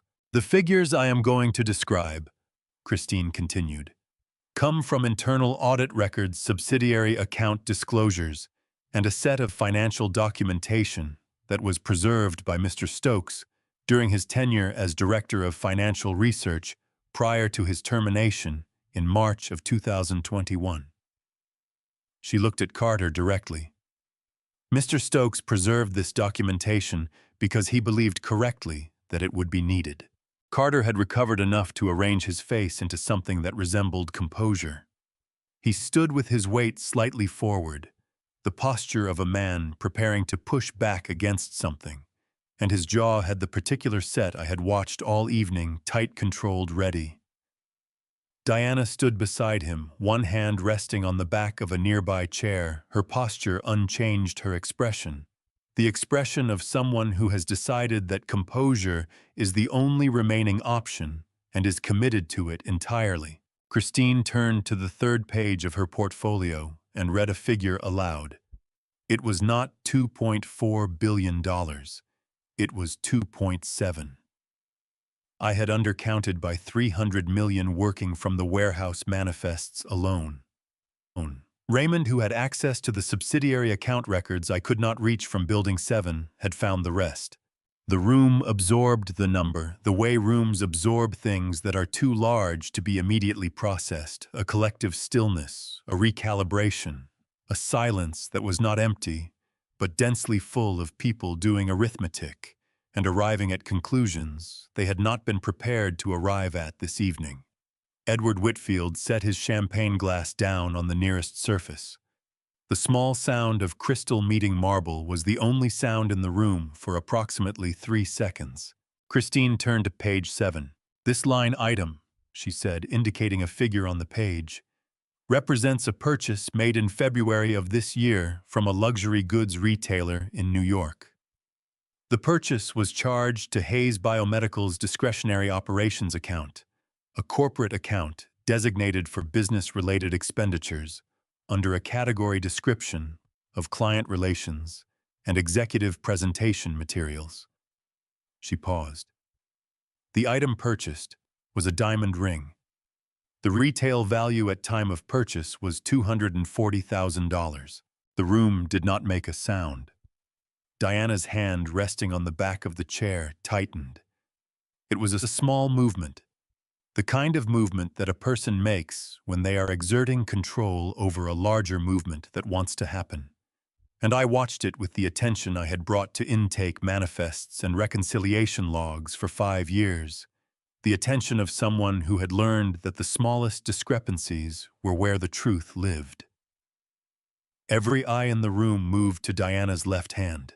The ring was extraordinary. I had noticed it when she arrived, the way you notice a light source in a dim room, not because you choose to look at it, but because your eye goes there automatically. It sat on her fourth finger with the settled authority of something that had always been there. A round, brilliant cut stone in a platinum setting, catching the chandelier light and returning it fractured and multiplied. $240,000, charged to a corporate account as client relations materials. Edward Whitfield turned to look at his daughter. I had watched Edward Whitfield conduct 2 assessments this evening. The assessment of me when Carter introduced us, and the assessment of Carter when Gerald began speaking. Both had been swift, comprehensive, and final in the way that the assessments of experienced men are final. This third assessment, directed at his daughter, was different. It was not swift. It moved across her face and then to her hand, and then back to her face with the particular slowness of a man who is not gathering new information, but is instead revising an entire architecture of existing information, and the revision was costing him something. Diana met her father's eyes. For the first time all evening, she did not have a response prepared. "Diana," Edward said. His voice was very quiet. In the silence of the room, it reached every corner without effort. "Take it off." Diana's chin lifted by a fraction of an inch. Her jaw tightened in a way that was, I realized with a start, identical to the way Carter's jaw tightened under pressure. The same movement, the same muscle learned or borrowed, or simply arrived at through the same kind of internal architecture. She looked at her father for a long moment, with an expression that was not defiance exactly, but was the closest thing to defiance that a woman of Diana's particular discipline could produce when the situation had removed every other option. She did not take it off, but her hand had begun to tremble. Raymond leaned toward Christine and said something quietly. Christine nodded and turned to page 11, which I knew from the preparation we had done together contained the subsidiary transfer records, the documentation of where $2.7 billion had actually gone, and through what channels and over what timeline and under whose authorization. Carter took one step forward. "I want to speak," he said. "You'll have the opportunity," Gerald said from across the room, his voice carrying the specific quality of a statement that is not an invitation to debate. Monday morning, boardroom, 9 o'clock. He looked at Carter the way he had looked at me in the garage in Stamford in February of 1990, with the full and non-negotiable attention of a man who had made up his mind. "Tonight, I think you should listen." Carter looked at me. I looked back at him. Between us, across the width of the Whitfield ballroom, 35 years of everything that had been built, and everything that had been taken, and everything that had not yet been said moved in both directions at once, and neither of us spoke and neither of us needed to, because some distances are not crossed with words. Christine turned to page 11. I saw my daughter before she moved. She had been standing at the far edge of the room since before Gerald arrived near the doors that led to the garden, in a dark blue dress that I recognized as the one she had worn to her mother's memorial service 11 years earlier. Claire had a way of occupying space that Margaret had also had a quality of presence that did not announce itself, that simply existed, with a completeness that made the space around it feel more defined. She was 35 years old, and the quietest person I had raised, and the one who had always understood, without being told, that understanding a thing completely was more useful than reacting to it quickly. She was watching Carter. Not with anger. Not with the bright surface emotion that the evening had been generating in most of the people in the room.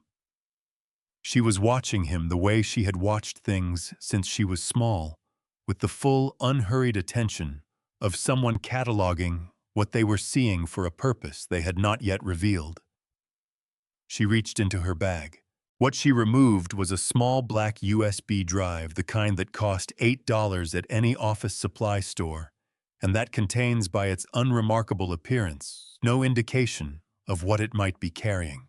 She held it in her closed hand for a moment, looking at it, and the look on her face was one I had seen only a handful of times in 35 years of being her father, the look of someone who is about to do something that cannot be undone, and has decided after full consideration that it needs to be done anyway. She crossed the room. She did not walk quickly.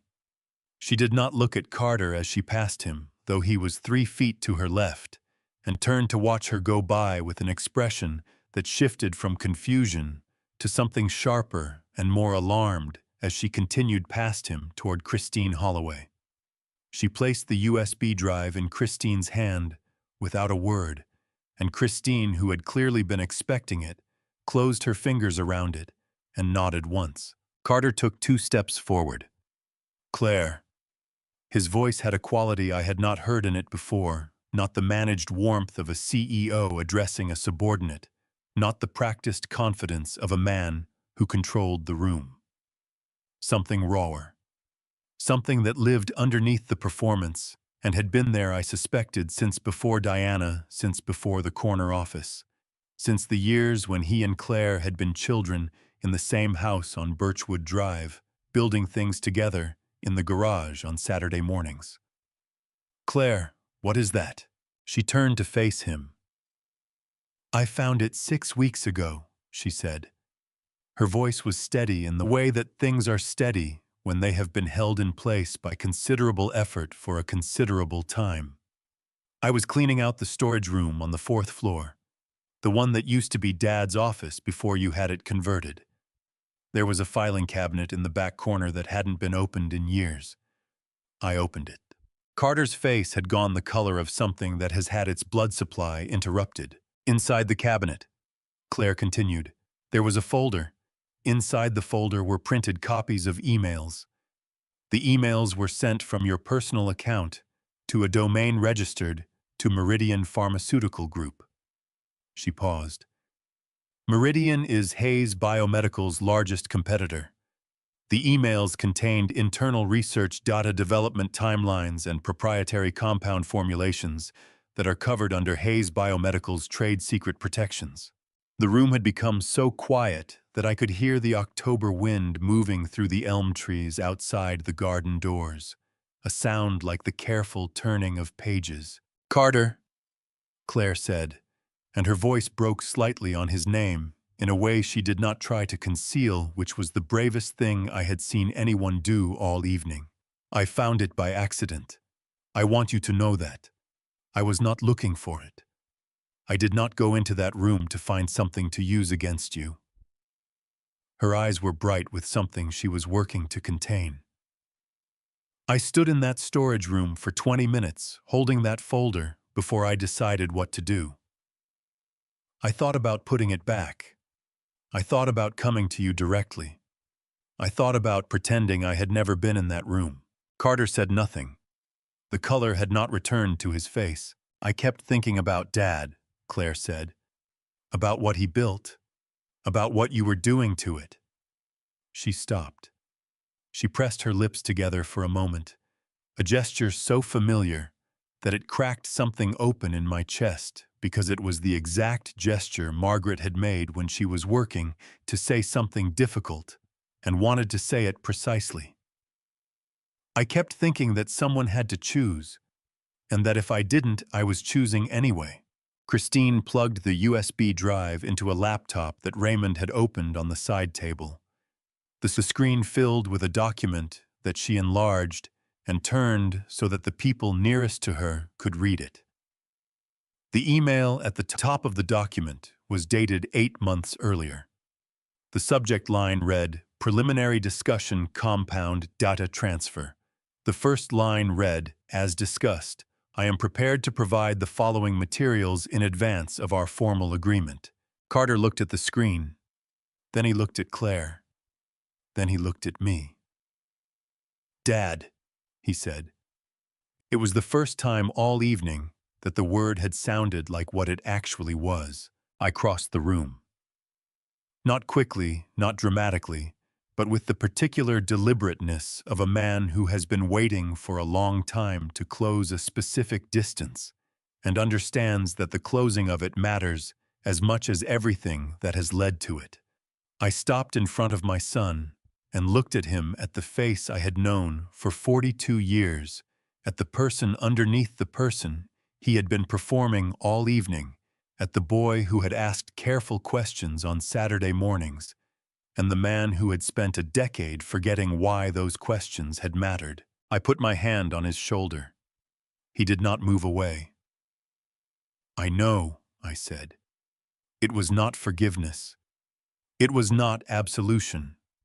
It was something smaller and more necessary than either of those things, the acknowledgement that he was still underneath everything, someone I had held when he was hours old, and that this fact did not change regardless of what either of us had done with the years since. Behind me, Claire let out a breath that she had clearly been holding for 6 weeks. Nobody invited Patty Okafor to speak. That was the thing I kept coming back to afterward in the days and weeks that followed, when I replayed the evening the way you replay things that mattered, not to change them, but to understand what they were made of. Nobody called on her. Nobody introduced her. Nobody created a space in the proceedings for a 55-year-old warehouse shift supervisor in a church dress and sensible shoes, who had driven herself to McLean in a 10-year-old Honda, because she had overheard 2 board assistants talking in the 3rd-floor corridor 3 days earlier and had decided without telling anyone that she intended to be there when whatever it was finally happened. And she had decided with the particular decisiveness of a woman who had spent 30 years making decisions that nobody asked her to make, that she intended to be there when it did. She stood up from a chair near the garden doors that I had not known she was occupying. The room had been in the process of absorbing everything that had happened in the past 40 minutes, the patents, the acquisition structure, the ring, the emails, my hand on Carter's shoulder. Claire's exhaled breath, and the absorption was still ongoing, people processing at different speeds. The way people always process things that arrive faster than their existing frameworks can accommodate. Into this ongoing absorption, Patty Okafor stood up, and the room noticed her the way rooms notice unexpected things, not immediately, but completely, once the noticing began. She was not a tall woman. She had the build of someone who had spent decades doing physical work and whose body had become over time a precise instrument of that work, compact, efficient, permanently upright, in the way of people who have never had the luxury of slouching. Her dress was dark green, which I noticed with a feeling I could not entirely name, because it was approximately the color of my warehouse jacket, and I did not think this was an accident. She looked around the room without apparent self-consciousness, taking in the chandeliers, and the catered food, and the women in soft colors, and the men in black tie, with the calm assessment of someone who has walked into many rooms that were not designed for her, and has long since stopped letting that fact determine how she occupied them. Then she looked at Carter. "I don't know who this man was before I met him," she said. Her voice was not loud, but it was the kind of voice that carries a voice trained by years of calling across warehouse floors, over the sound of forklifts and loading equipment. A voice that knew how to reach the back of a large space without straining. "I don't know about patents. I don't know about board meetings or acquisition structures or any of the things that have been discussed in this room tonight. I work the morning shift in Building 7. I manage intake manifests and I train new staff, and I make sure the loading dock runs on schedule, same as I have for 11 years. She paused. Someone near the fireplace had stopped breathing audibly enough for me to notice. "What I know," Patty continued, "is that 2 years ago a man named Robert joined my shift. He didn't tell me anything about himself except that he understood the systems, which turned out to be the understatement of my professional life." A sound moved through the room that was not quite laughter, but was adjacent to it, the sound of people recognizing something true. He showed up early every single morning. He covered shifts when people called in sick. He spent an hour one Tuesday in February helping James Calloway work through a reconciliation problem that had been giving the whole team trouble for a week, and he did it without once making James feel like he should have figured it out himself. James Calloway, I realized, was standing near the back of the room. He was 28 years old and wearing a jacket that was slightly too formal for him and slightly too informal for the room. And his expression was the expression of someone who has walked into a situation considerably larger than the one he had been told to expect, and is managing it with more grace than most people twice his age would manage it. Patty's eyes moved from Carter to Diana to Edward Whitfield, and in each case they did not linger because Patty Okafor had spent 55 years developing an instinct for where the attention in a room needed to go and where it was being wasted. Then she looked at me. "Last winter," she said, "we had a situation on the dock.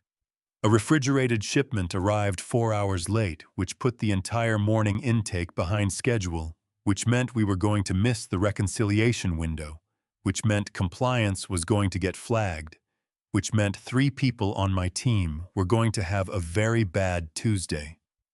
She stopped. Robert was supposed to end his shift at 7. He stayed until 11:30.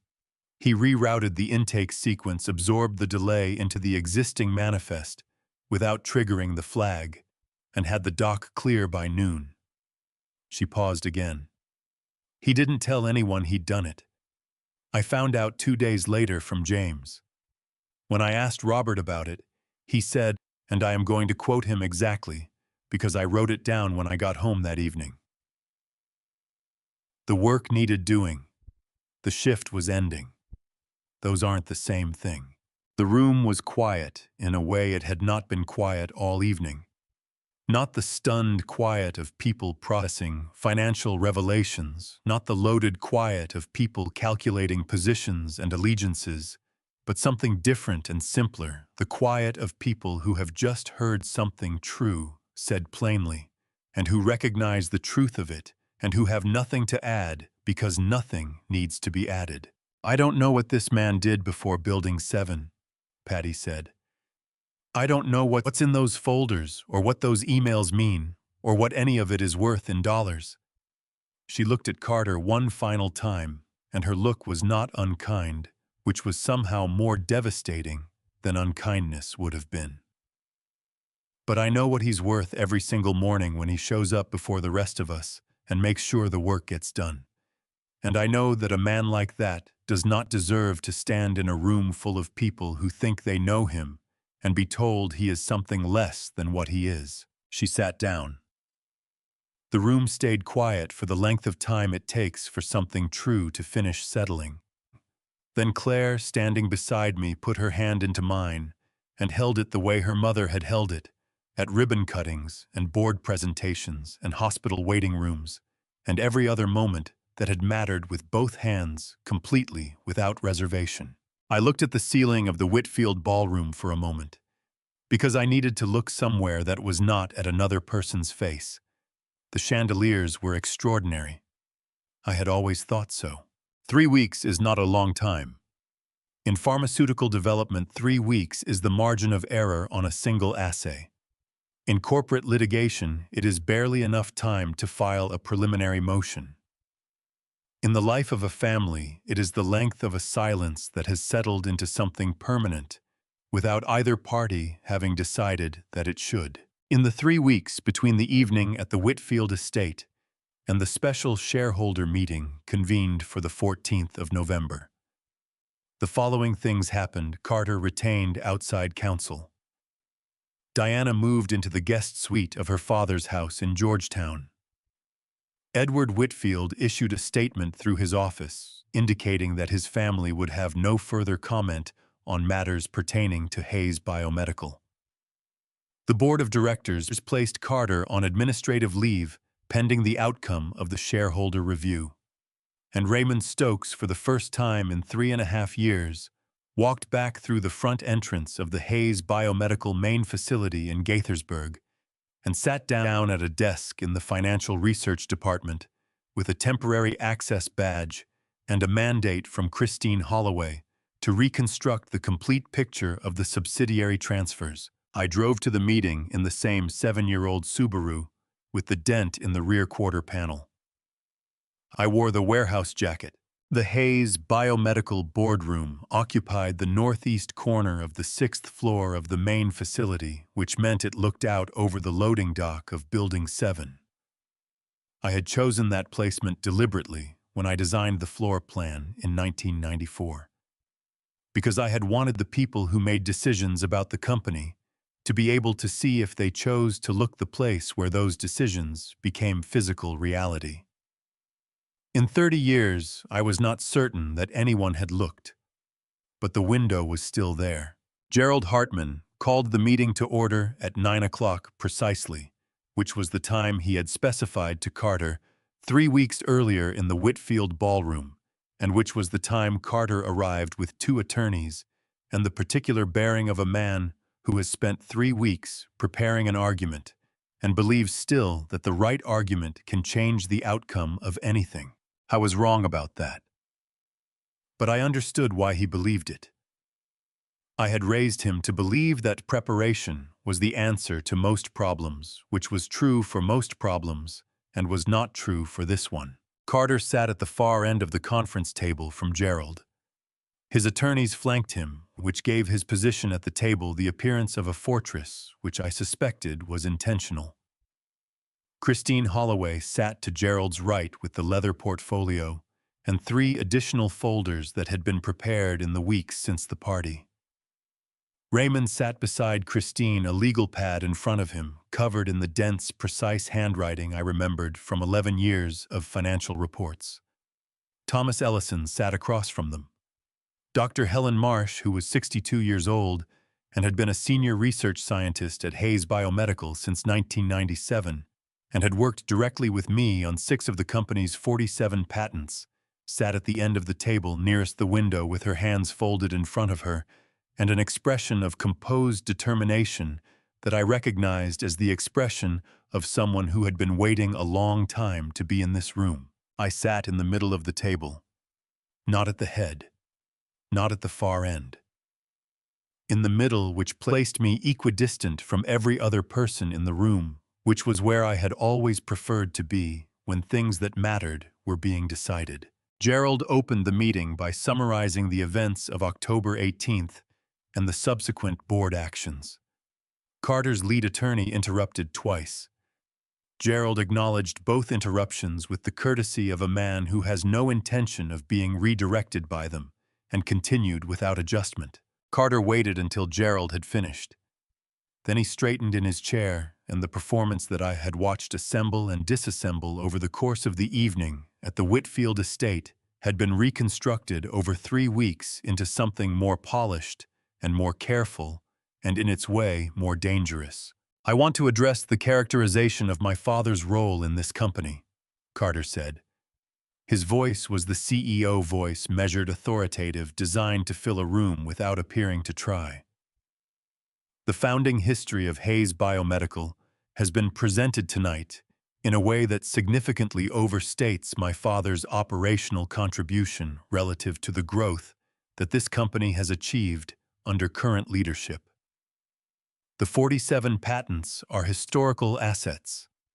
The company's current valuation is the result of strategic decisions made over the past 6 years. I want the record to reflect that distinction.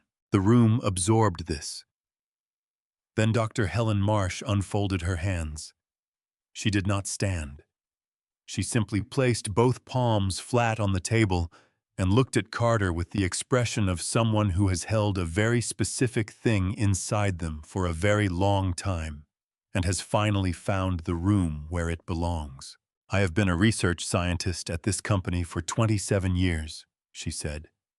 "I worked directly with Robert Mercer on the development of 6 patents, including the compound synthesis protocol that currently accounts for 31% of this company's annual revenue. I have sat in this building for 6 years and watched the founding history of Hayes Biomedical be systematically removed from internal communications presentations and institutional memory." Her voice was steady and precise and carried the weight of 27 years of mornings. "I have been waiting for an appropriate time to say that clearly and on the record. I believe this is that time."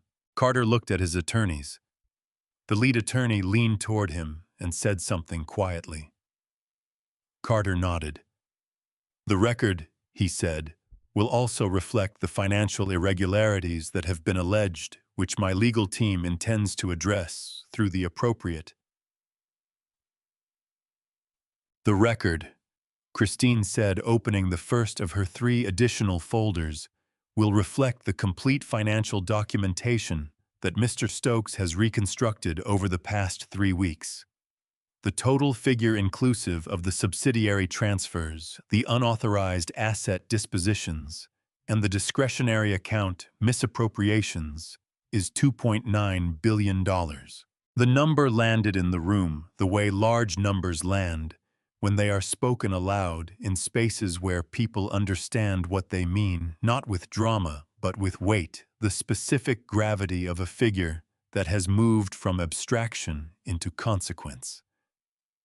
Carter's lead attorney put his pen down. The other attorney looked at his phone, then put it face down on the table. I reached into the bag beside my chair and placed a binder on the table.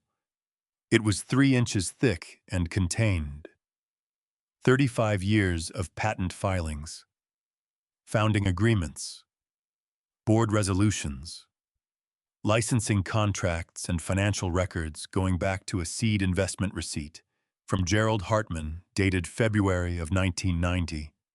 On the cover, in the plain label that Christine had affixed it, read, "Hayes Biomedical Founding Documentation, R. Mercer." I did not open it. I did not need to explain it. I simply set it on the table in the middle of the room where everyone could see it, and I left my hand resting on the cover for a moment and then I moved my hand away. Carter looked at the binder for a long time. Then he looked at the window. Through the glass, 6 floors below the loading dock of Building 7 was visible in the gray November morning light. A truck was backing in. A figure in a green jacket was directing it from the dock arms, moving in the careful, practiced signals of someone who knew exactly what they were doing and had done it many times before. James Calloway, running the morning intake, the work continuing. Gerald called for the vote. It was not close. The vote ended at 11:14 in the morning. By 11:22, the 2 attorneys Carter had brought to the meeting had packed their briefcases and left the room without speaking to anyone, which is what attorneys do when the situation has moved past the point where speaking is professionally useful.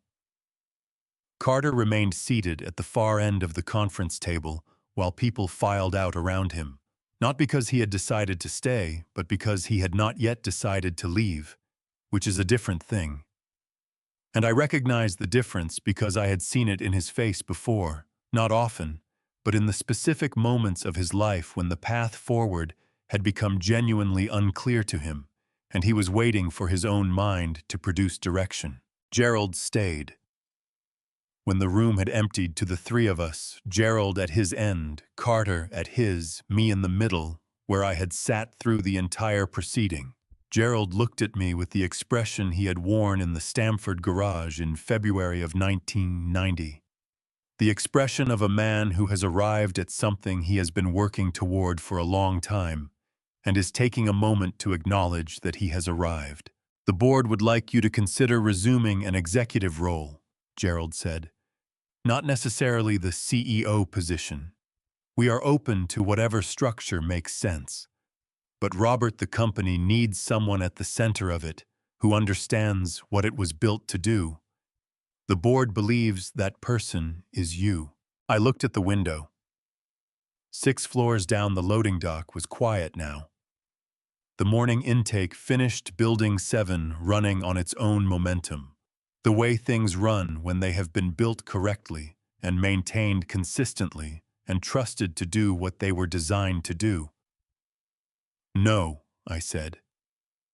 Gerald nodded once slowly, in the way he nodded when he had expected an answer and received it. "Is that final?"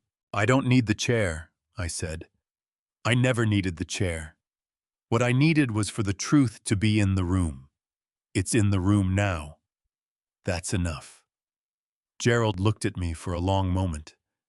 Then he closed his portfolio, which with Gerald was always the physical signal that a conversation had reached its conclusion, and he stood and buttoned his jacket and extended his hand. "34 years," he said.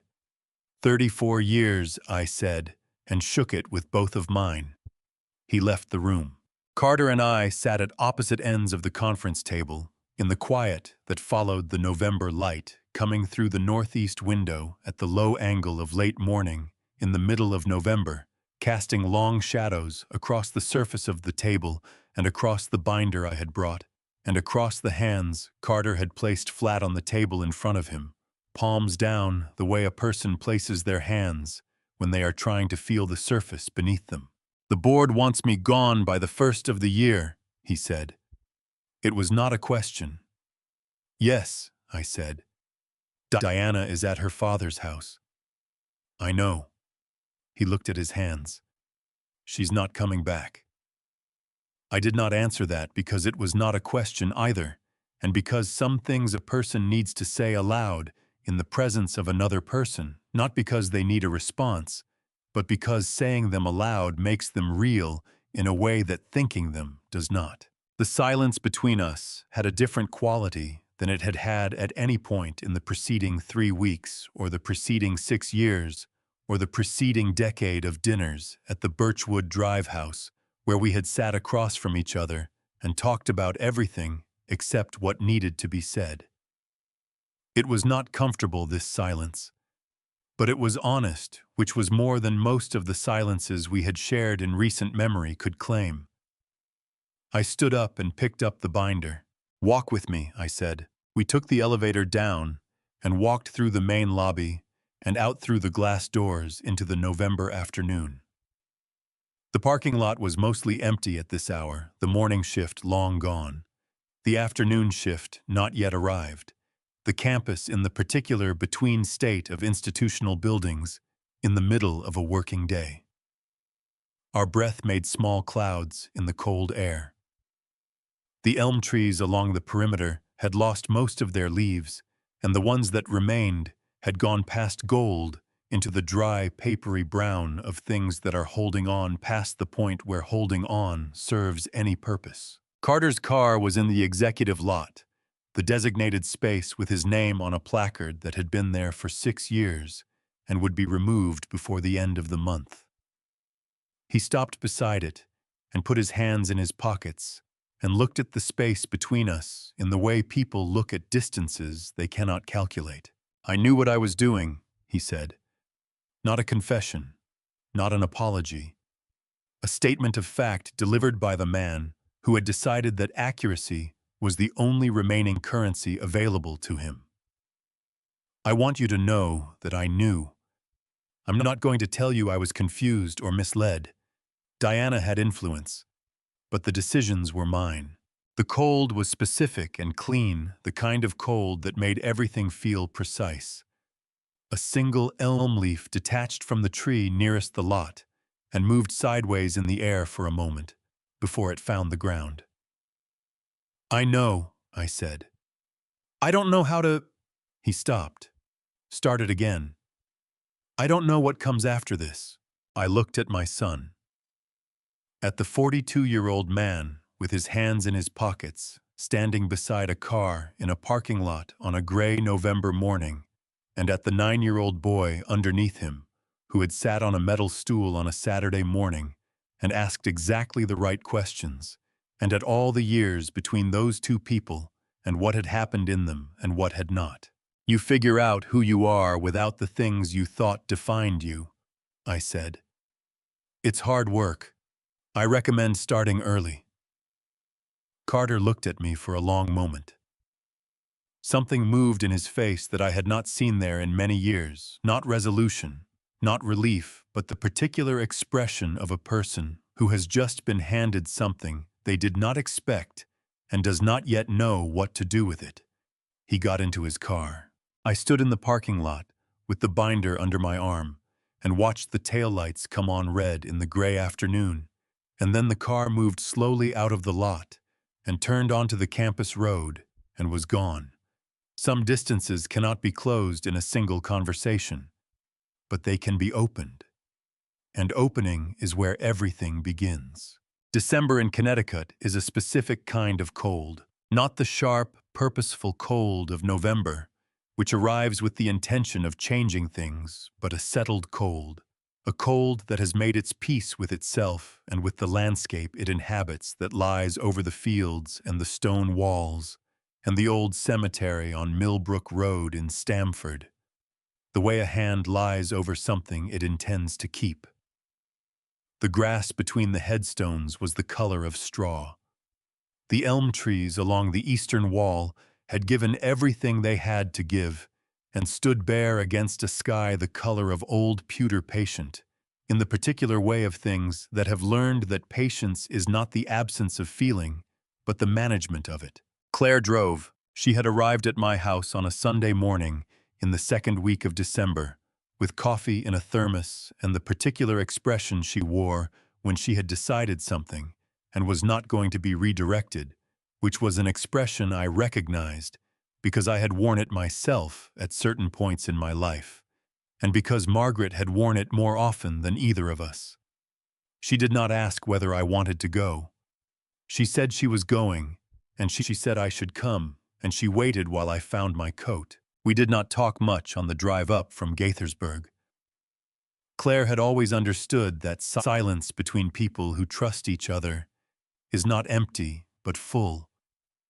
And she filled the 2 hours with the kind of presence that Margaret had also offered on long drives, steady warm, requiring nothing.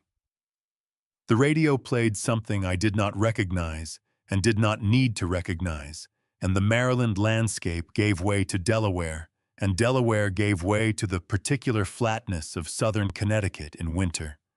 And by the time we turned onto Millbrook Road, the sky had gone from pewter to the soft, diffuse white of a day that cannot decide whether it intends to snow. Margaret's headstone was gray granite, which she had chosen herself from a catalog in the spring of 2013 with the same practical efficiency she had brought to choosing kitchen appliances and laboratory equipment and everything else in her life that required a decision to be made and then moved past. The inscription read her name, her dates, and a single line that she had also chosen herself. She noticed what mattered. I had not fully understood that inscription when she chose it. I understood it now.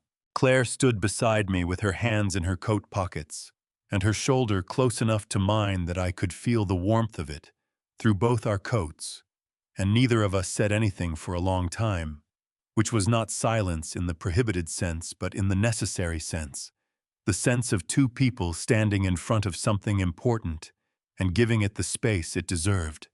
I reached into my coat pocket and removed the letter. Christine Holloway had given me a copy 3 weeks earlier after the shareholder meeting in the corridor outside the boardroom.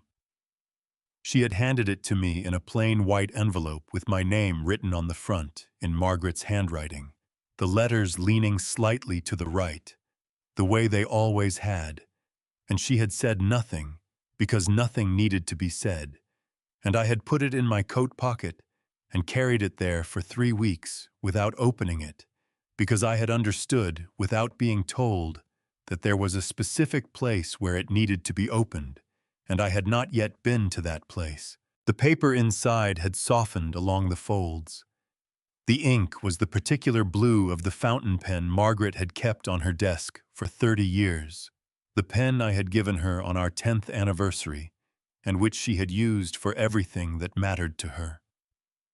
The handwriting was hers, completely unhurried, precise, slightly formal, in the way of a woman who had grown up in a household where handwriting was considered a reflection of character and had never entirely unlearned that belief. I read it aloud, because Claire was there and because Margaret had written it, knowing that someday someone besides me might need to hear it. "My darling Robert," she had written. "If Christine has given you this letter, then something has happened that I was not wrong to prepare for, and you have handled it the way you handle everything, by waiting until you understood it completely, and then doing exactly what needed to be done, no more and no less, which has always been one of the things I have loved most about the way you move through the world. I want to tell you something. I perhaps did not say enough while I was there to say it. You have spent your life building things that outlast you. The patents will outlast you. The company, whatever form it takes, will outlast you. But the most important thing you built was not in any laboratory or any boardroom or any filing with the United States Patent and Trademark Office. You built a way of being in the world that said the work matters more than the credit. The truth matters more than the convenience. The people who depend on you matter more than the people who impress you. I have watched you live by those things for 40 years. I watched you live by them in the garage in Stamford when you had $35 in your checking account and a borrowed centrifuge and more certainty than any reasonable person was entitled to. I watched you live by them when you were tired and when you were afraid and when the path forward was genuinely unclear. I watched you live by them when our son began to forget them, and I watched you choose even then to believe that he might remember. He may yet remember. That is not yours to control.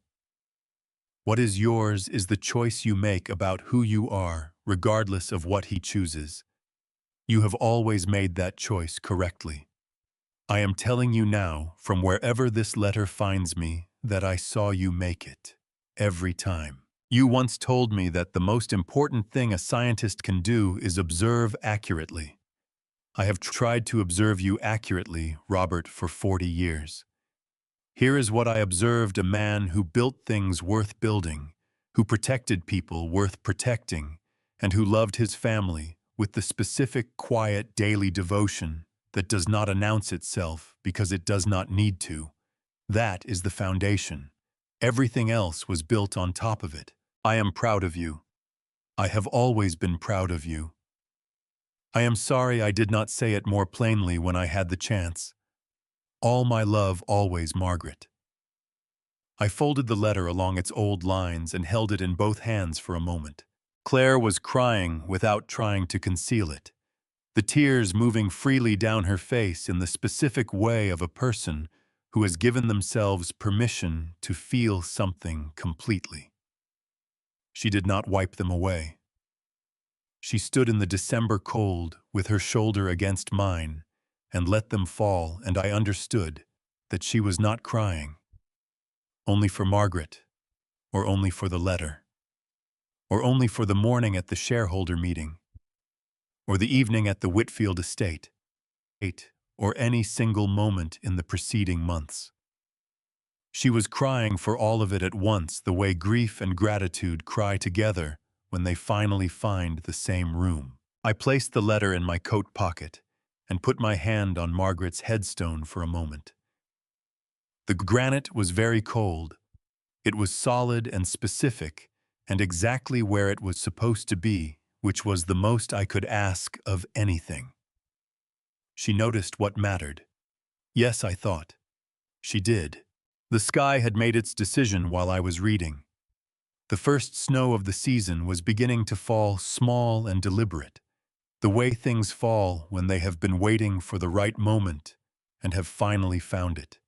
It settled on the granite and on the dry grass and on Claire's dark coat and on the shoulders of my warehouse jacket, which I was wearing because it was the warmest coat I owned, and because some things you keep wearing long after the occasion for them has passed, not out of habit, but out of the specific understanding that who you are is not determined by where you are or what the room expects of you. Claire took my hand. We stood there until the snow had covered the ground entirely and the old cemetery on Millbrook Road was white and quiet, and the elm trees along the eastern wall were holding the snow. The way they held everything, with this patience of things that have learned to bear weight, and have never once been diminished by the bearing of it. I had spent 35 years building a company.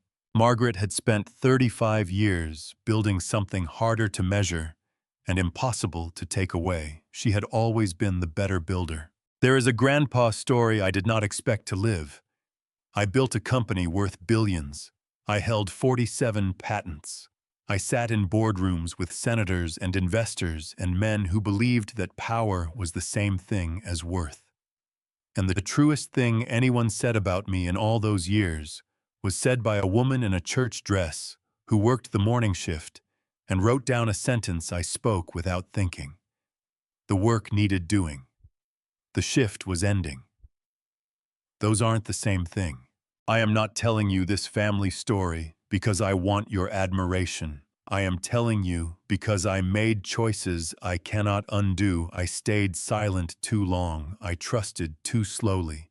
I let years pass while my son forgot who taught him to ask the right questions. Do not do what I did. Say the thing earlier. Show up before you are needed. The people who love you should not have to wait for a shareholder meeting to learn what you are worth. God gave me Margaret. That was more than I deserved and exactly enough. This is a grandpa story about a warehouse jacket, a $40 receipt, and a letter written by a woman who saw everything clearly and loved me anyway. This family story belongs to anyone who has ever built something and watched someone try to erase it. If this reached you, leave the words, "I built this," in the comments. Share it with someone who needs to hear it. And if you have not subscribed yet, this is the moment. These stories are sometimes fictional, built for reflection and human connection. If that is not for you, no hard feelings, choose what serves you best. Thank you for staying until the end. It means more than you know.